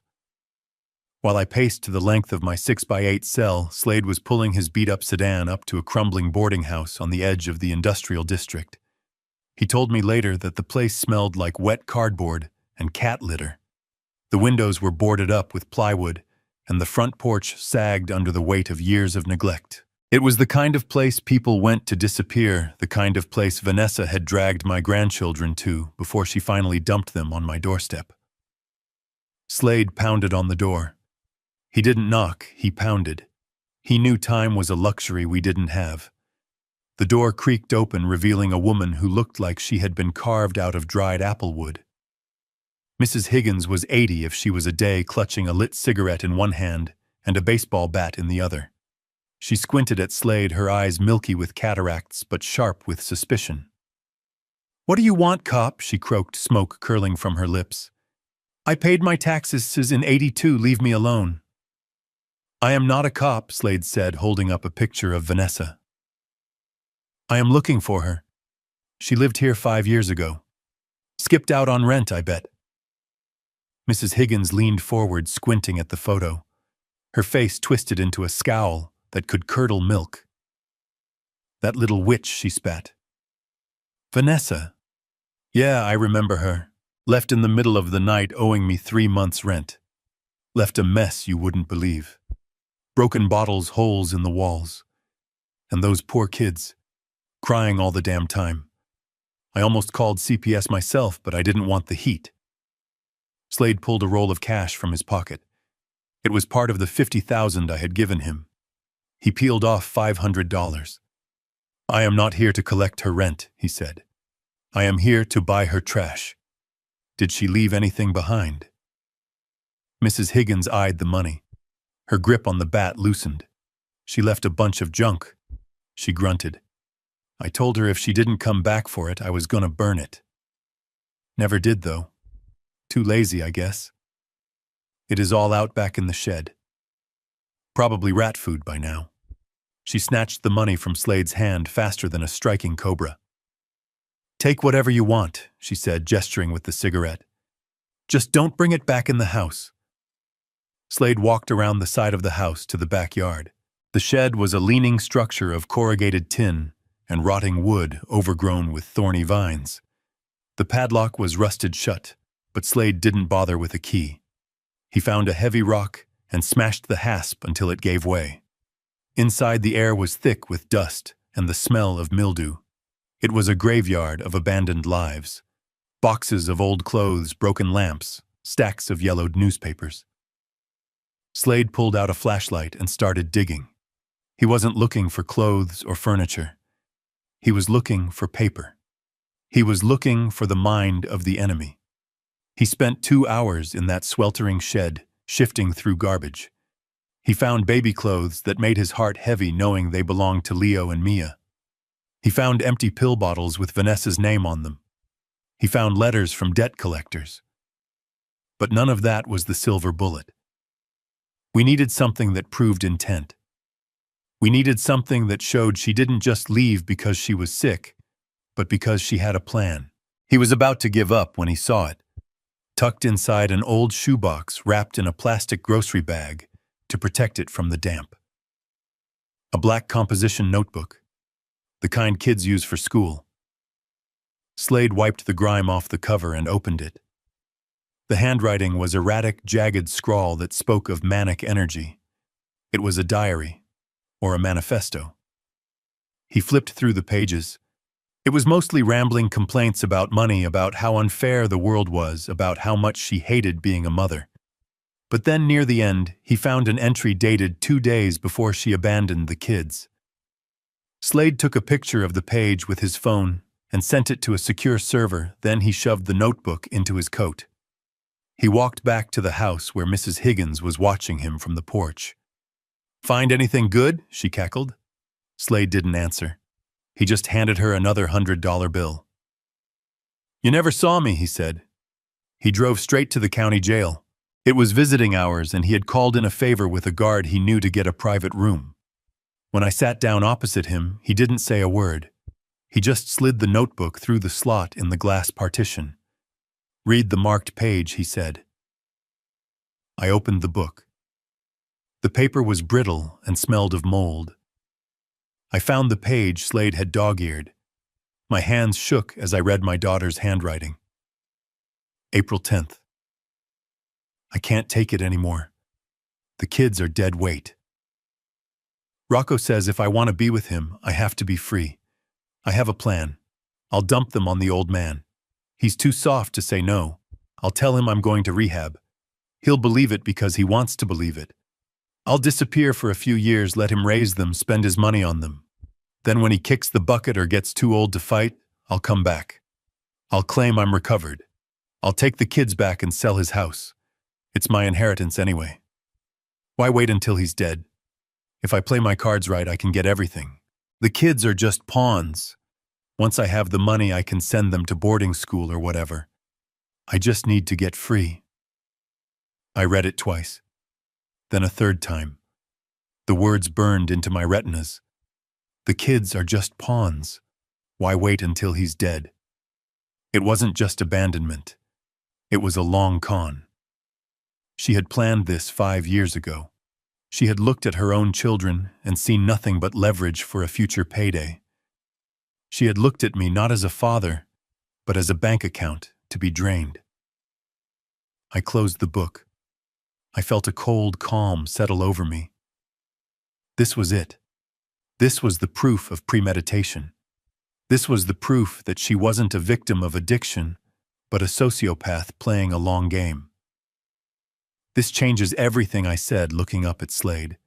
It proves she never intended to come back for the right reasons, Slade said. It proves fraud. It proves she is a danger to those kids. But Douglas, we have a problem. What problem? The diary is inadmissible if we can't authenticate it. Powell will say it is a forgery. He will say you wrote it. We need a handwriting expert and we don't have time. The hearing is tomorrow morning. I tapped the glass. I don't need a handwriting expert, Slade. I have something better. What? I have the letters she wrote me from rehab the first month she was gone. The ones asking for money. The handwriting matches perfectly. And I have the notary log from the day she signed the blue envelope document. Her signature is on all of it. We can bury her in her own ink. Slade nodded, a grim smile touching his lips. You are a scary old man, Douglas. I am a grandfather, I corrected him. And tomorrow I am going to remind them what that means. Take this, I said, pushing the notebook back to him. Make copies. Give the original to Dr. Montgomery if he can get a replacement lawyer in time. If not, bring it to court yourself. I want you in the front row, Slade. I want her to see you holding this book. I want her to know we have her soul in our hands. Slade stood up. I will be there. And Douglas, yeah. Rocco is looking for you. He knows you are in here, but he has guys on the inside. Watch your back tonight. I looked at the concrete walls around me. Let them come, I said. I have nothing left to fear. Slade left and I was alone again. But the cell didn't feel like a cage anymore. It felt like a waiting room. I held the memory of those words in the diary close to my chest. The kids are just pawns. Tomorrow I would turn the board over. Tomorrow the pawns would become kings and the queen would fall. I lay back on the cot and closed my eyes. For the first time in 5 years, I slept without dreaming. I didn't need dreams. I had a plan. The lights in the county lockup do not turn off, they just dim to a sickly yellow buzz that hums against your eardrums like a dying insect. It was the longest night of my life. I sat cross-legged on the thin mattress, my back against the cold cinder block wall. Spread out on the blanket before me were not papers, but memories. I was organizing them, filing them away, sorting the love I felt for my grandchildren from the hate I felt for their mother. I needed to be clear. I needed to be a machine. In my mind, I was back in my workshop. I imagined holding my favorite chisel, the one with the worn hickory handle. I imagined the sound of the whetstone, the rhythmic scrape of steel against stone. Back and forth, honing the edge until it could slice through a sheet of paper without a sound. That was what I was doing to my will. I was sharpening it. I was grinding away the doubt. I was grinding away the fear of dying in prison. I was grinding away the last scraps of paternal instinct I had for Vanessa. She wasn't my daughter anymore. She was the enemy. And you do not show mercy to the enemy when they are standing at the gate. A guard walked by, his boots echoing on the concrete. He paused at my cell door. It wasn't the regular guard. This one was younger, with a thick neck and eyes that shifted too quickly. He tapped his baton against the bars, a metallic ringing that set my teeth on edge. "Sleep tight, old man," he whispered. "Tomorrow is a big day. Rocco sends his regards." I didn't look up, I didn't flinch. I just kept sharpening the knife in my mind. He stood there for a moment, waiting for fear, waiting for a reaction. When he didn't get one, he spat on the floor and walked away. They were trying to rattle me. They were trying to break my focus. But they didn't understand. You can't rattle a man who has already lost everything. You can only make him dangerous. At 3 in the morning, I exercised my right as a self-represented defendant. I demanded access to the phone to prepare my defense. The night sergeant, a weary man who had seen too many innocent men processed and too many guilty men walk, grumbled but allowed it. He led me to the phone bank in the hallway. I didn't call Slade. Slade had done his job. I dialed a number I had memorized 5 years ago. Officer Ford picked up on the 4th ring, his voice thick with sleep. "Ford." "It's Douglas," I said. There was a pause. "Douglas, you shouldn't be calling me. I'm a witness for the prosecution, technically. I arrested you. I know I said. But you are also the man who took the report 5 years ago. You are the man who saw the bruises on Leo's arm when I brought him into the station that first week. You are a good cop, Ford, and tomorrow I am going to need a good cop. What do you want, Douglas?" "I need you to pull a file," I said. "A cold case. The robbery at the Pick and Go on 5th Street, 5 years ago, April 12th. Ford's breath hitched. "That case is dead. They never found the driver." "They didn't find the driver because the driver was my daughter," I said. The silence on the line was heavy. "Douglas, be careful what you say." "I am not saying it, Ford. I am proving it. I have the evidence. I have a video. But I need you to bring the warrant. I need you to be in that courtroom tomorrow, not as a witness against me, but as an officer of the law waiting to make an arrest." "You have a video?" Ford asked, his voice losing the sleepiness. "I do. And tomorrow the judge is going to see it. But if you aren't there to slap the cuffs on her, she will run. Rocco has a plane waiting. If she walks out of that courtroom with those kids, they are gone forever." "Douglas, if you are lying to me—" "I have never lied to you, Ford. Not about the transmission in your truck, and not about this. Be there. Bring your partner. And bring the file." I hung up before he could answer. I knew he would come. Curiosity is a cop's weakness, and justice is his addiction. Ford wouldn't be able to stay away. I walked back to my cell. The air felt different now, charged. The pieces were on the board. The diary, the blue envelope, the video, the debt. I had built a cage for Vanessa, and tomorrow she was going to walk right into it. I sat back down on the bunk. I closed my eyes and pictured the courtroom. I visualized the judge's face. I visualized Powell's expensive suit. I visualized Vanessa's fake tears. I played the scene out in my head over and over, anticipating their moves, countering their lies. I thought about Henry, my late neighbor, who used to say that the truth is like a lion. You don't have to defend it. You just have to let it loose. Tomorrow I was going to open the cage. I didn't sleep. I didn't need to. I watched the sun come up through the narrow slit of a window high on the wall.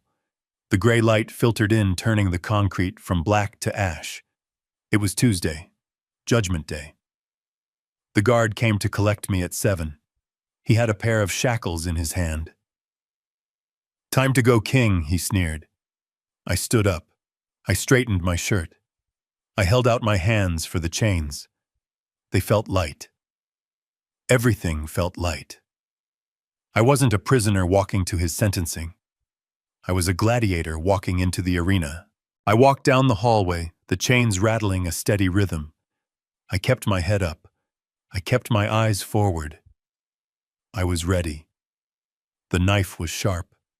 The trap was set. And I was bringing the storm with me. The courtroom was colder than the jail cell. It was a sterility that seeped into your bones, a chill born of marble floors and indifferent justice. I sat at the defense table alone. The empty chair beside me, where a lawyer should have been, was a gaping wound in my defense. I was wearing the orange jumpsuit they had issued me, which smelled of industrial detergent and other men's sweat. My wrists were chafed from the handcuffs that had been removed only moments before. Across the aisle, the prosecution table looked like a board meeting for a Fortune 500 company. Powell sat there, relaxed and confident, arranging his papers with the precision of a surgeon preparing to amputate. Next to him was Vanessa. She had changed her costume again. Today she wore a modest navy dress with a high collar and a small silver cross around her neck. She looked small. She looked fragile. She looked like the victim of the century. She dabbed at her dry eyes with a lace handkerchief, and every time she sniffled, I saw the judge's expression soften. Judge Galloway was a stern woman with gray hair pulled back in a tight bun. She looked at me over the rim of her glasses, and I saw what she saw. She didn't see a grandfather who had sacrificed his golden years. She saw a violent felon. She saw a man who broke into a hotel room with a tire iron. She saw a kidnapper. Powell stood up to give his opening statement. His voice was rich and baritone, filling the room with a narrative that was so twisted it made me dizzy. "Your Honor," he began, walking slowly toward the bench. "This is a simple case of parental alienation gone to the extreme. We have a mother, a woman who battled her demons, and a woman who fought for 5 years to reclaim her life and her children. And we have a grandfather, a man consumed by possession and control, who decided that the law did not apply to him. He stole these children, he hid them, and when the mother finally returned, he resorted to brutal violence to keep them." He pointed a finger at me. I didn't flinch. I just stared at him, memorizing the shape of his lies. The first witness was called. It wasn't Vanessa. It was Mrs. Gable, my neighbor. The woman whose gutters I had cleaned every autumn for 10 years. She walked to the stand, avoiding my gaze, her purse clutched tight against her chest. I knew why she was there. I had seen the new car in her driveway last week, a purchase that seemed impossible on her fixed income. Now I knew who paid for it. Rocco's money was a virus, and it had infected my entire street. Mrs. Gable Powell asked gently, "Did you ever hear anything concerning coming from the King residence?" Mrs. Gable nodded, her eyes fixed on the floor. "Yes. All the time." I heard yelling. Terrible yelling. I heard Mr. King screaming at those poor babies. He would tell them their mother was dead. He would tell them nobody wanted them but him. Sometimes I heard things breaking. Lies. Pure, unadulterated lies. I had never raised my voice at Leo or Mia. Not once. We lived in a house of quiet safety. But as Mrs. Gable spoke, weaving a tapestry of abuse out of thin air, I felt the air leaving the room. The judge was taking notes, her pen scratching against the paper like a knife. Then came Stan, my poker buddy, the man I had shared beers with. He sat in the witness chair and testified that he had seen me drinking heavily, that he had seen me stumbling around the yard, that he was afraid for the children's safety because of my violent temper. I haven't had a drink in 20 years, I thought. Stan knew that, but Stan also had a mortgage that was underwater. I looked at him trying to catch his eye, trying to remind him of who I really was, but he stared at the wall, delivering his lines like a paid actor. The suffocation set in then. It wasn't a physical pressure, but a spiritual one. I was being buried alive under a mountain of falsehoods. The truth didn't matter here. Facts didn't matter. What mattered was the story, and their story was perfect. They had bought the witnesses, they had staged the scene, and they had cast me as the villain. Finally, they called Vanessa. She walked to the stand as if she were walking to the gallows, trembling, hesitant.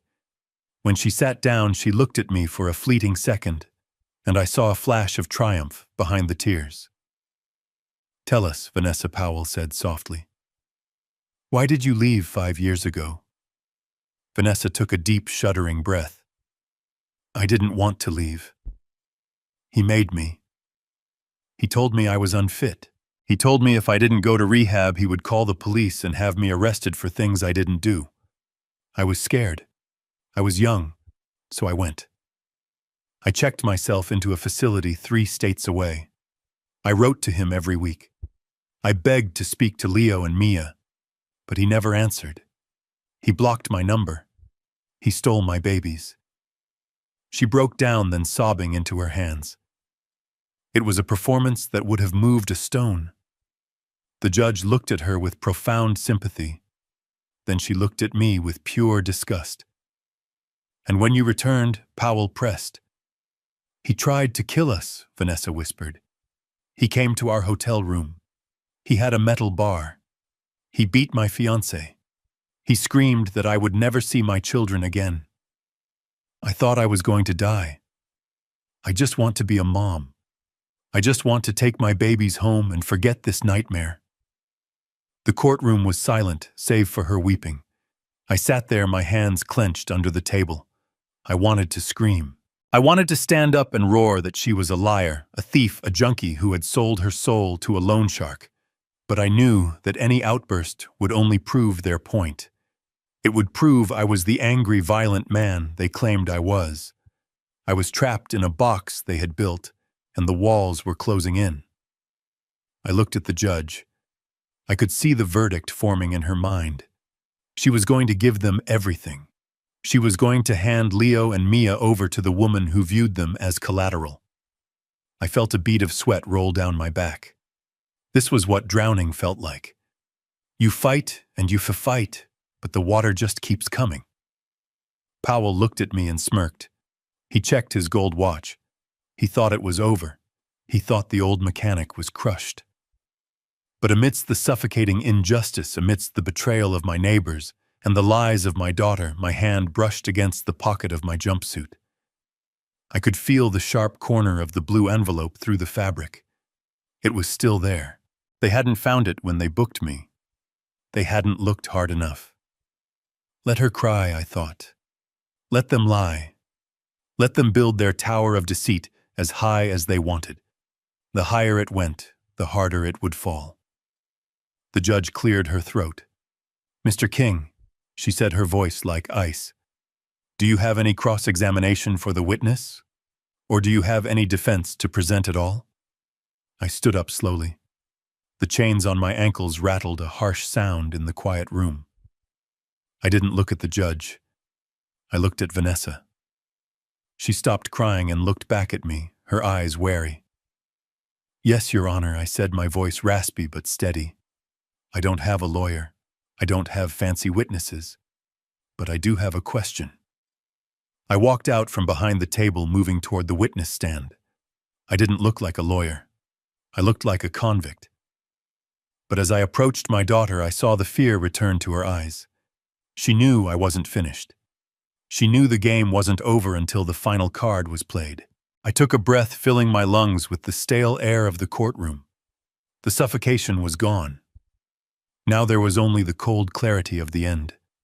The silence in the courtroom was not empty. It was heavy, pressing down on my shoulders like a physical weight. Judge Galloway adjusted her glasses, and the light caught the lenses, hiding her eyes for a moment. When she looked down at me, the sympathy she had shown Vanessa was gone, replaced by a cold, hard finality. She shifted the papers on her bench, stacking them with a decisive tap that sounded like the closing of a coffin lid. I knew that look. It was the look of a woman who had made up her mind. She had heard the sob story, she had seen the tears, and she had looked at the rough, battered old man in the orange jumpsuit, and she had done the math. In her eyes, I was a relic, a violent problem to be solved, so that a mother could be reunited with her children. "Mr. King," she said, her voice echoing in the cavernous room. "I have heard enough. The testimony presented here today paints a very disturbing picture. We have a mother who has fought to turn her life around, and a grandfather who has seemingly let his protective instincts curdle into possessiveness and violence." She reached out, and her hand hovered over the gavel. That piece of polished wood was the only thing standing between my grandchildren and a life of horror. If it came down, it was over. Leo and Mia would be in a car with Rocco within the hour. They would be gone. "I grant full and immediate custody to the mother." She began the words, falling like stones. "Furthermore, I am issuing a permanent restraining order against Your Honor." My voice was not loud, but it was sharp, cutting through her sentence. I stood up fully now, the chains on my ankles clashing against the floor. The sound was jarring, a metallic intrusion into the orderly procession of the law. "Sit down, Mr. King," the judge snapped, her eyes narrowing. "I am rendering my verdict. You had your chance to speak." "I did not have a chance," I said, my voice steady despite the hammering of my heart. "I have sat here and listened to lies for 2 hours. I have listened to a script written by a loan shark and performed by a woman who sold her soul. You are about to make a mistake, Your Honor. A mistake that you will carry to your grave." The bailiff took a step toward me, his hand resting on his taser. Powell, the lawyer, smirked, leaning back in his chair. He thought I was digging my own grave. He thought this was the final outburst of a desperate man. "Mr. King, this is your last warning," Judge Galloway said, her voice rising. "Sit down, or I will have you removed, and I will finish this ruling without you." I did not sit. I did not look at the bailiff. I looked at Vanessa. She was watching me, her eyes wide and wet with fake tears, but underneath the performance, I saw the flicker of panic. She knew what was coming. She knew what I was holding. "I am representing myself," I said, my voice filling the room. "And as my own counsel, I have the right to impeach the witness. I have the right to introduce evidence that speaks to the credibility of the accuser." The judge paused. She looked at me, then at the bailiff, then back at me. She saw something in my face. Maybe it was the desperation. Maybe it was the absolute lack of fear. Or maybe it was just curiosity. She lowered her hand, but she did not let go of the gavel. "You are on thin ice, Mr. King," she warned. "You have 1 minute. If you say one word that is irrelevant or abusive, I will have you gagged, and I will send you to prison for a very long time." 1 minute is all I need," I said. I reached into the pocket of my jumpsuit. The bailiff tensed, ready to draw his weapon, but I moved slowly, deliberately. I pulled out the faded blue envelope. It looked small in my calloused hand. It looked insignificant. But to me it weighed 1,000 pounds. I walked toward the witness stand. Vanessa shrank back in her chair. One question. Your Honor, I said. Just one. I stopped in front of my daughter. I didn't look at her with hate. I looked at her with a profound sadness. Vanessa, I said, holding up the envelope so she could see the notary stamp on the seal. You told the court you fought to come back. You told the court I forced you away. I took a step closer. So I want you to tell the judge, if you wanted them so badly, why did you sign this? The room went deadly silent. The air conditioning hummed. A fly buzzed against the window. All eyes were on the envelope. And then they were on Vanessa. And for the first time the mask slipped. The grieving mother vanished, and the terrified child appeared. The thread was holding, but it was about to snap. Vanessa stared at the blue envelope in my hand, and for a moment the air in the courtroom seemed to vibrate with her hesitation. She blinked rapidly, her gaze darting from the faded paper to my face, and then to her lawyer Powell. It was a look of calculation, not confusion. She was trying to remember. She was trying to sift through 5 years of drug-induced haze and lies to pinpoint exactly what that envelope contained. But then just as quickly, the mask slid back into place. She let out a short, breathy laugh that sounded like glass breaking in a quiet room. She shook her head, dismissing the object in my hand as if it were a dirty tissue. I do not know what that is, she said, her voice regaining its theatrical tremor. Is this another one of your delusions, Dad? Are you going to read me a letter I supposedly wrote? Or maybe a drawing from the grandchildren you stole? Powell stood up, buttoning his expensive jacket. Your Honor, this is ridiculous.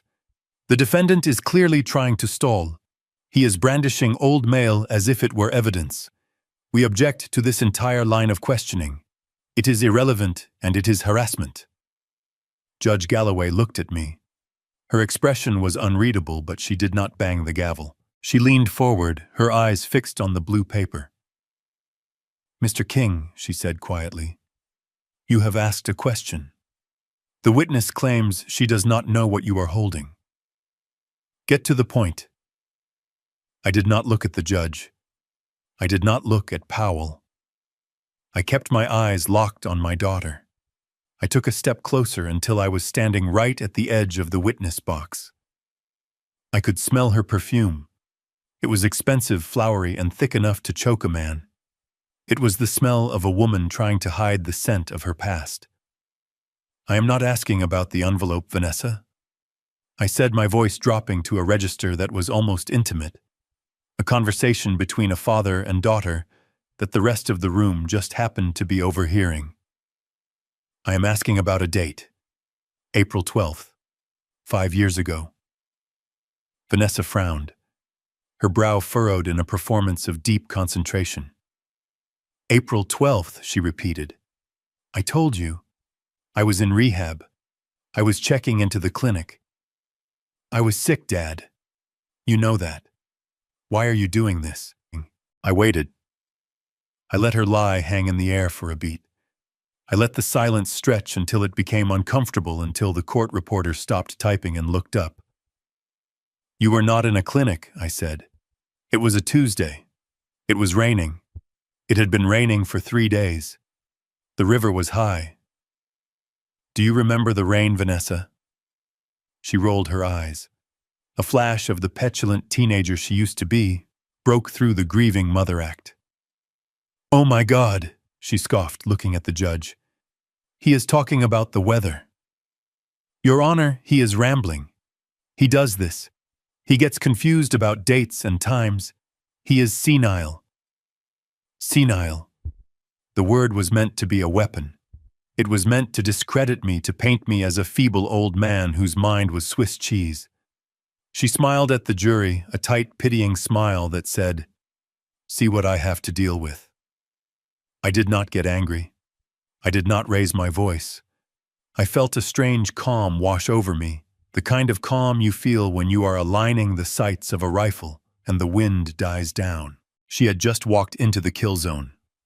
I remember the rain. I continued, ignoring her insult. Because I was standing outside the 4th precinct. It was 3 in the morning. You called me Vanessa. You used your one phone call. Do you remember what you said to me? Vanessa stiffened. Her smile faltered at the edges. I never called you, she snapped. You are making things up. You are crazy. You were crying, I said softly. You were shaking so hard you could barely hold the receiver. You told me they had you. You told me you were looking at 10 years. You told me you would die in there. You begged me, Vanessa.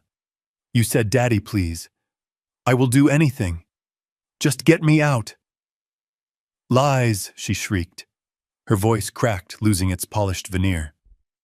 He is lying, Your Honor. Make him stop. He is making up stories to hurt me.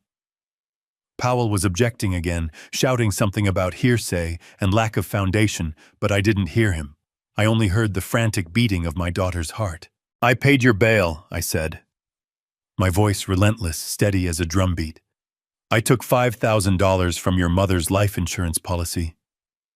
The money we were saving for your wedding. And I walked into that station. I posted your bond. And then we sat in my truck in the parking lot. The rain was hitting the roof so hard we had to shout to hear each other. I stopped. I looked at her deep into her eyes, searching for a trace of the girl I had raised. But there was nothing there. Just greed and fear. And that is when you signed this, I said, lifting the envelope again. You signed it because you didn't want to go to prison. You signed it because you didn't want the responsibility. You signed it because you wanted to run away with that biker gang, and you needed to be free of the burden. Vanessa laughed again, but this time it sounded bordering on hysterical. You are senile, she spat, venom dripping from every syllable. There is nothing in that envelope, old man. Maybe a birthday card, maybe a grocery list. You are holding a piece of trash and acting like it is a smoking gun. You are pathetic. You are a sad, lonely, confused old man who invented a fantasy because he couldn't accept that his daughter hates him. She leaned forward, gripping the railing of the witness stand, her knuckles white. Go ahead, she taunted, her voice low and cruel. Open it.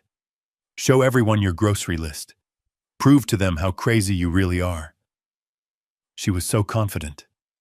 She was so sure that I was bluffing, or that the document inside was meaningless after all this time. She thought she had won. She thought the narrative of the senile grandfather was bulletproof. I looked at the judge. May I, Your Honor? The judge nodded slowly, her eyes locked on the envelope. I turned the envelope over. I didn't rip it. I carefully peeled back the seal that had been closed for 5 years. The sound of the paper tearing was the loudest thing in the room. I reached inside and pulled out a single sheet of paper. It wasn't a grocery list. It was a legal document stamped and notarized, yellowed slightly at the edges, but crisp and legible. I didn't argue with her. I didn't call her names. I just held the paper up so she could see the header. It is not a birthday card, Vanessa. I said, my voice devoid of triumph, just filled with a heavy finality. It is a receipt. And now everyone is going to see what you sold. The document in my hand was not just paper, it was a mirror. I held it up not for the judge, but for the jury, for Powell, and for the room full of people who had spent the last 2 hours believing I was a villain. It was a single sheet of legal paper, creased from years of hiding, yellowed at the edges, but the black ink of the notary stamp was as sharp as the day it was pressed. Relinquishment of parental rights. The words were bold and undeniable. I walked to the clerk's desk and handed it over. The clerk stamped it into evidence, her eyes widening as she read the first line. Then I turned back to Vanessa. She was frozen, her mouth slightly open. The arrogant smile wiped clean off her face. Her eyes were fixed on the paper as if it were a ghost. You forgot, didn't you? I said, my voice echoing in the silent room. You were so high that night you probably don't even remember signing it. But I remember. I remember the rain. I remember the smell of cheap vodka on your breath. And I remember the deal we made. Powell jumped up, knocking over his chair.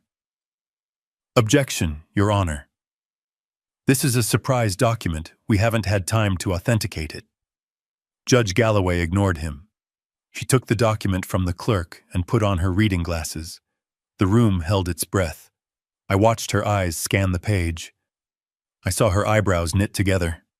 I saw her lips thin into a hard line. It says here, Mr. King, the judge read aloud, her voice cutting through the tension. Like a knife, that Vanessa King voluntarily surrendered full legal and physical custody of Leo and Mia King to Douglas King on April 12th, 5 years ago.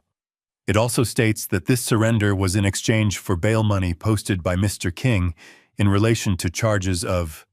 She paused, looking up at Vanessa possession, with intent to distribute, an armed robbery. A gasp went through the courtroom. It started in the back row and rippled forward. The reporters started typing furiously. Vanessa's face went from pale to ghostly white. She looked at Powell, but he was staring at the document in the judge's hand, his face draining of color. He hadn't known. She had lied to him, too. That is a lie, Vanessa shrieked, standing up in the witness box. He forged it. He made me sign it. I didn't know what it was. I was sick. I was under duress. I didn't shout back. I didn't need to. I reached into my pocket again and pulled out a small black USB drive. I figured you might say that, I said calmly. Memories are tricky things, especially when you are trying to rewrite history. But cameras don't forget. I held up the drive. This is the security footage from the notary's office, I said. My friend owned the shop. He kept the tape for me. It shows you walking in Vanessa. It shows you reading the document for 10 minutes. It shows you asking questions. And it shows you signing it. But the best part is the audio. I turned to the judge. May I, Your Honor? The judge nodded, pointing to the laptop on the clerk's desk. Play it. I plugged the drive in. The large screen on the wall flickered to life. The image was grainy black and white, but clear enough. There was Vanessa, 5 years younger, looking disheveled and frantic. She was pacing in a small office. I was sitting in a chair, looking tired and defeated. The audio crackled, then her voice filled the courtroom, loud and clear. Just give me the money, Dad. I don't care about the kids. They are dead weight anyway. I can't take care of them. I want to go to Vegas. Just give me the cash and take the damn papers. On the screen, the younger, Vanessa, grabbed a pen and signed the document with a flourish, then snatched a check from my hand. Good luck with them, the recording continued. You are going to need it. I am free. I stopped the video. The freeze frame showed Vanessa laughing, clutching the check, the door closing behind her. The silence in the courtroom was absolute. It was the silence of a truth so ugly it sucked the air out of the room. Vanessa stood in the witness box, trembling, her hands gripping the wood until her knuckles were white. She looked small. She looked exposed. The grieving mother act had disintegrated, leaving behind only the selfish, desperate creature on the screen. Is that duress, Vanessa? I asked, my voice soft but carrying to every corner of the room.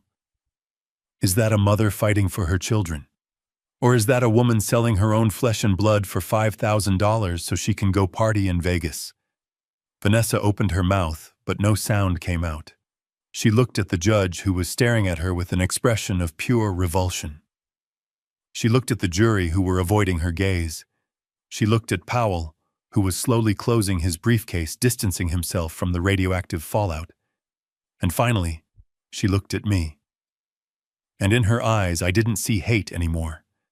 I saw the realization that the game was over. The house of cards had collapsed, and she was buried under the wreckage. I turned to the judge. She didn't come back for them because she loves them, Your Honor, I said. She came back because she spent the money. She came back because she has a debt. And she thought the old man was too weak to stop her. I pointed at the screen. She was wrong. The judge raised her gavel to restore order, but I raised my hand, signaling toward the back of the courtroom. The heavy double doors swung open with a boom that silenced the gallery. Officer Ford stepped through, and he was not alone. He was flanked by 2 state troopers, and he was holding a pair of handcuffs that glinted under the fluorescent lights. He walked down the center aisle, his boots heavy on the carpet, his eyes locked on Vanessa. She shrank back against the witness stand, her hands trembling so violently they rattled against the wood. Vanessa King Ford announced, his voice projecting to the rafters. "You are under arrest for the armed robbery of the Pick and Go on 5th Street 5 years ago. You have been a fugitive from justice, and thanks to the video evidence provided by your father, we have positively identified you as the driver of the getaway vehicle." Vanessa screamed. It was a high, thin sound of pure animal panic. She looked around for an escape route, but there was none. The bailiff moved in, blocking her path to the judge. She looked at Powell, but her lawyer was already packing his briefcase, his face a mask of professional detachment. "I am withdrawing as counsel, Your Honor." Powell stammered, not making eye contact with anyone. "I was not made aware of my client's fugitive status. I cannot represent her under these circumstances." He didn't wait for permission. He grabbed his coat and scurried out the side door like a rat fleeing a sinking ship, leaving Vanessa alone in the wreckage she had created. Ford stepped up to the witness box. He spun Vanessa around. The click of the handcuffs was the most satisfying sound I had ever heard. It was the sound of justice finally catching up. It was the sound of the end. "You can't do this," she shrieked, thrashing against Ford's grip. "Rocco is outside. He is waiting for me. He will kill you all." Ford leaned close to her ear, but his voice was loud enough for me to hear. "Rocco isn't waiting for anyone, Vanessa. We picked him up in the parking lot 5 minutes ago. We found a firearm with the serial number filed off under his seat. He is going away for a long time. And the funny thing is, the first thing he did when we cuffed him was offer to trade information on you for a plea deal." Vanessa's face crumpled. The last vestige of her power evaporated. Her protector was gone. Her lawyer was gone. Her lies were exposed. She was just a criminal in a nice dress standing in front of the father she had tried to destroy. They dragged her out of the courtroom, kicking and screaming obscenities that made the jurors flinch. She looked at me one last time as she passed the defense table. Her eyes were full of hate, but also fear. She knew where she was going. She was going to a place where her manipulation wouldn't work. I stood there in my orange jumpsuit, and for the first time in days, I didn't feel like a prisoner. I felt like a free man. The judge looked down at me. The disgust was gone from her eyes, replaced by a mixture of shock and respect. She banged her gavel once, a final definitive strike. "Case dismissed," she said. "Mr. King, you are free to go, and I am issuing an immediate order granting you full permanent custody of Leo and Mia King." I let out a breath I felt like I had been holding for 5 years. The storm had broken. The chaos of the villains had consumed them, leaving me standing in the calm center. I looked at the empty door where my daughter had just been taken away. I didn't feel joy. I felt relief. It was over. The wolves were caged, and the sheep were safe. The drive home was quiet. Not the heavy silence of the jail cell or the tense quiet of a battlefield, but the soft, peaceful silence of a world finally set right. Leo sat in the passenger seat, clutching the burner phone I had given back to him, as if it were a talisman. Mia was asleep in the back, her head resting against the window, her thumb in her mouth. She looked younger than 6. She looked like a baby who had just survived a war. We pulled into the driveway. The sun was setting, casting long orange shadows across the lawn. The eggs had dried on the siding, and the spray paint was still jagged and red, but it didn't look like a crime scene anymore. It looked like a project. Something we could fix. Something we could paint over. I carried Mia inside, laying her on the sofa with her bear. Leo stood in the middle of the living room, looking around as if he expected Rocco to jump out from behind the curtains. "Is he gone, Grandpa?" he asked, his voice small. For real, he is gone, Leo, I said, kneeling down so I could look him in the eye. He is never coming back. And neither is your mom. Not for a very long time. Leo nodded. He didn't ask where she went. He didn't ask why. He knew. In his 10-year-old heart, he knew that the woman who had dragged him out of this house wasn't a mother. She was just another storm he had to weather. And now the storm was over. I walked into the kitchen. I didn't turn on the big light. I just switched on the small lamp over the stove. It cast a warm yellow glow over the countertops. I filled a pot with water and set it to boil. What are we having? Leo asked, leaning against the doorframe. Mac and cheese, I said. The good kind, with the extra cheese. A small smile touched his lips. It was the first time I had seen him smile in 3 days. Can I help? Yeah. Grab the wooden spoon. We cooked in silence, the only sounds the bubbling water and the scrape of the spoon against the pot. It was a simple meal. Boxed pasta, powdered cheese, a splash of milk. But as we sat at the table, eating straight from the pot, because we were too tired for plates, it tasted like victory. It tasted like home. Mia woke up smelling the food. She shuffled into the kitchen, rubbing her eyes. Without a word, she climbed into my lap and let me feed her a spoonful of cheesy noodles. She leaned her head against my chest, listening to my heartbeat. Grandpa, she whispered. Yes, sweetie. Are we safe now? I kissed the top of her head, breathing in the scent of her hair, which still smelled faintly of the hotel soap, but mostly just smelled like her. We are safe, I said. We are home. Outside, the wind picked up, rustling the leaves of the oak tree in the front yard. Tomorrow I would scrub the paint off the garage. Tomorrow I would fix the door. Tomorrow I would call the school and tell them the kids were coming back. But for tonight, there was nothing to do but sit here in the warm kitchen with my grandchildren safe in my arms and eat mac and cheese. The war was over. The monsters were gone. And we were still here. That was enough. That was everything. I learned a hard lesson that day. We are taught that blood is thicker than water, that family is everything. But sometimes family is the storm, and you have to be the shelter. Being a parent or a grandparent isn't about biology. It is about showing up. It is about protecting the innocent, even if it means fighting your own flesh and blood. I lost a daughter, yes, but I saved 2 lives. And looking at my grandkids sleeping safely tonight, I know that real love isn't about ownership. It is about sacrifice. And sometimes the bravest thing you can do is close the door on the people who hurt you to protect the ones who need you. If you enjoyed this story, please hit the like button and subscribe for more.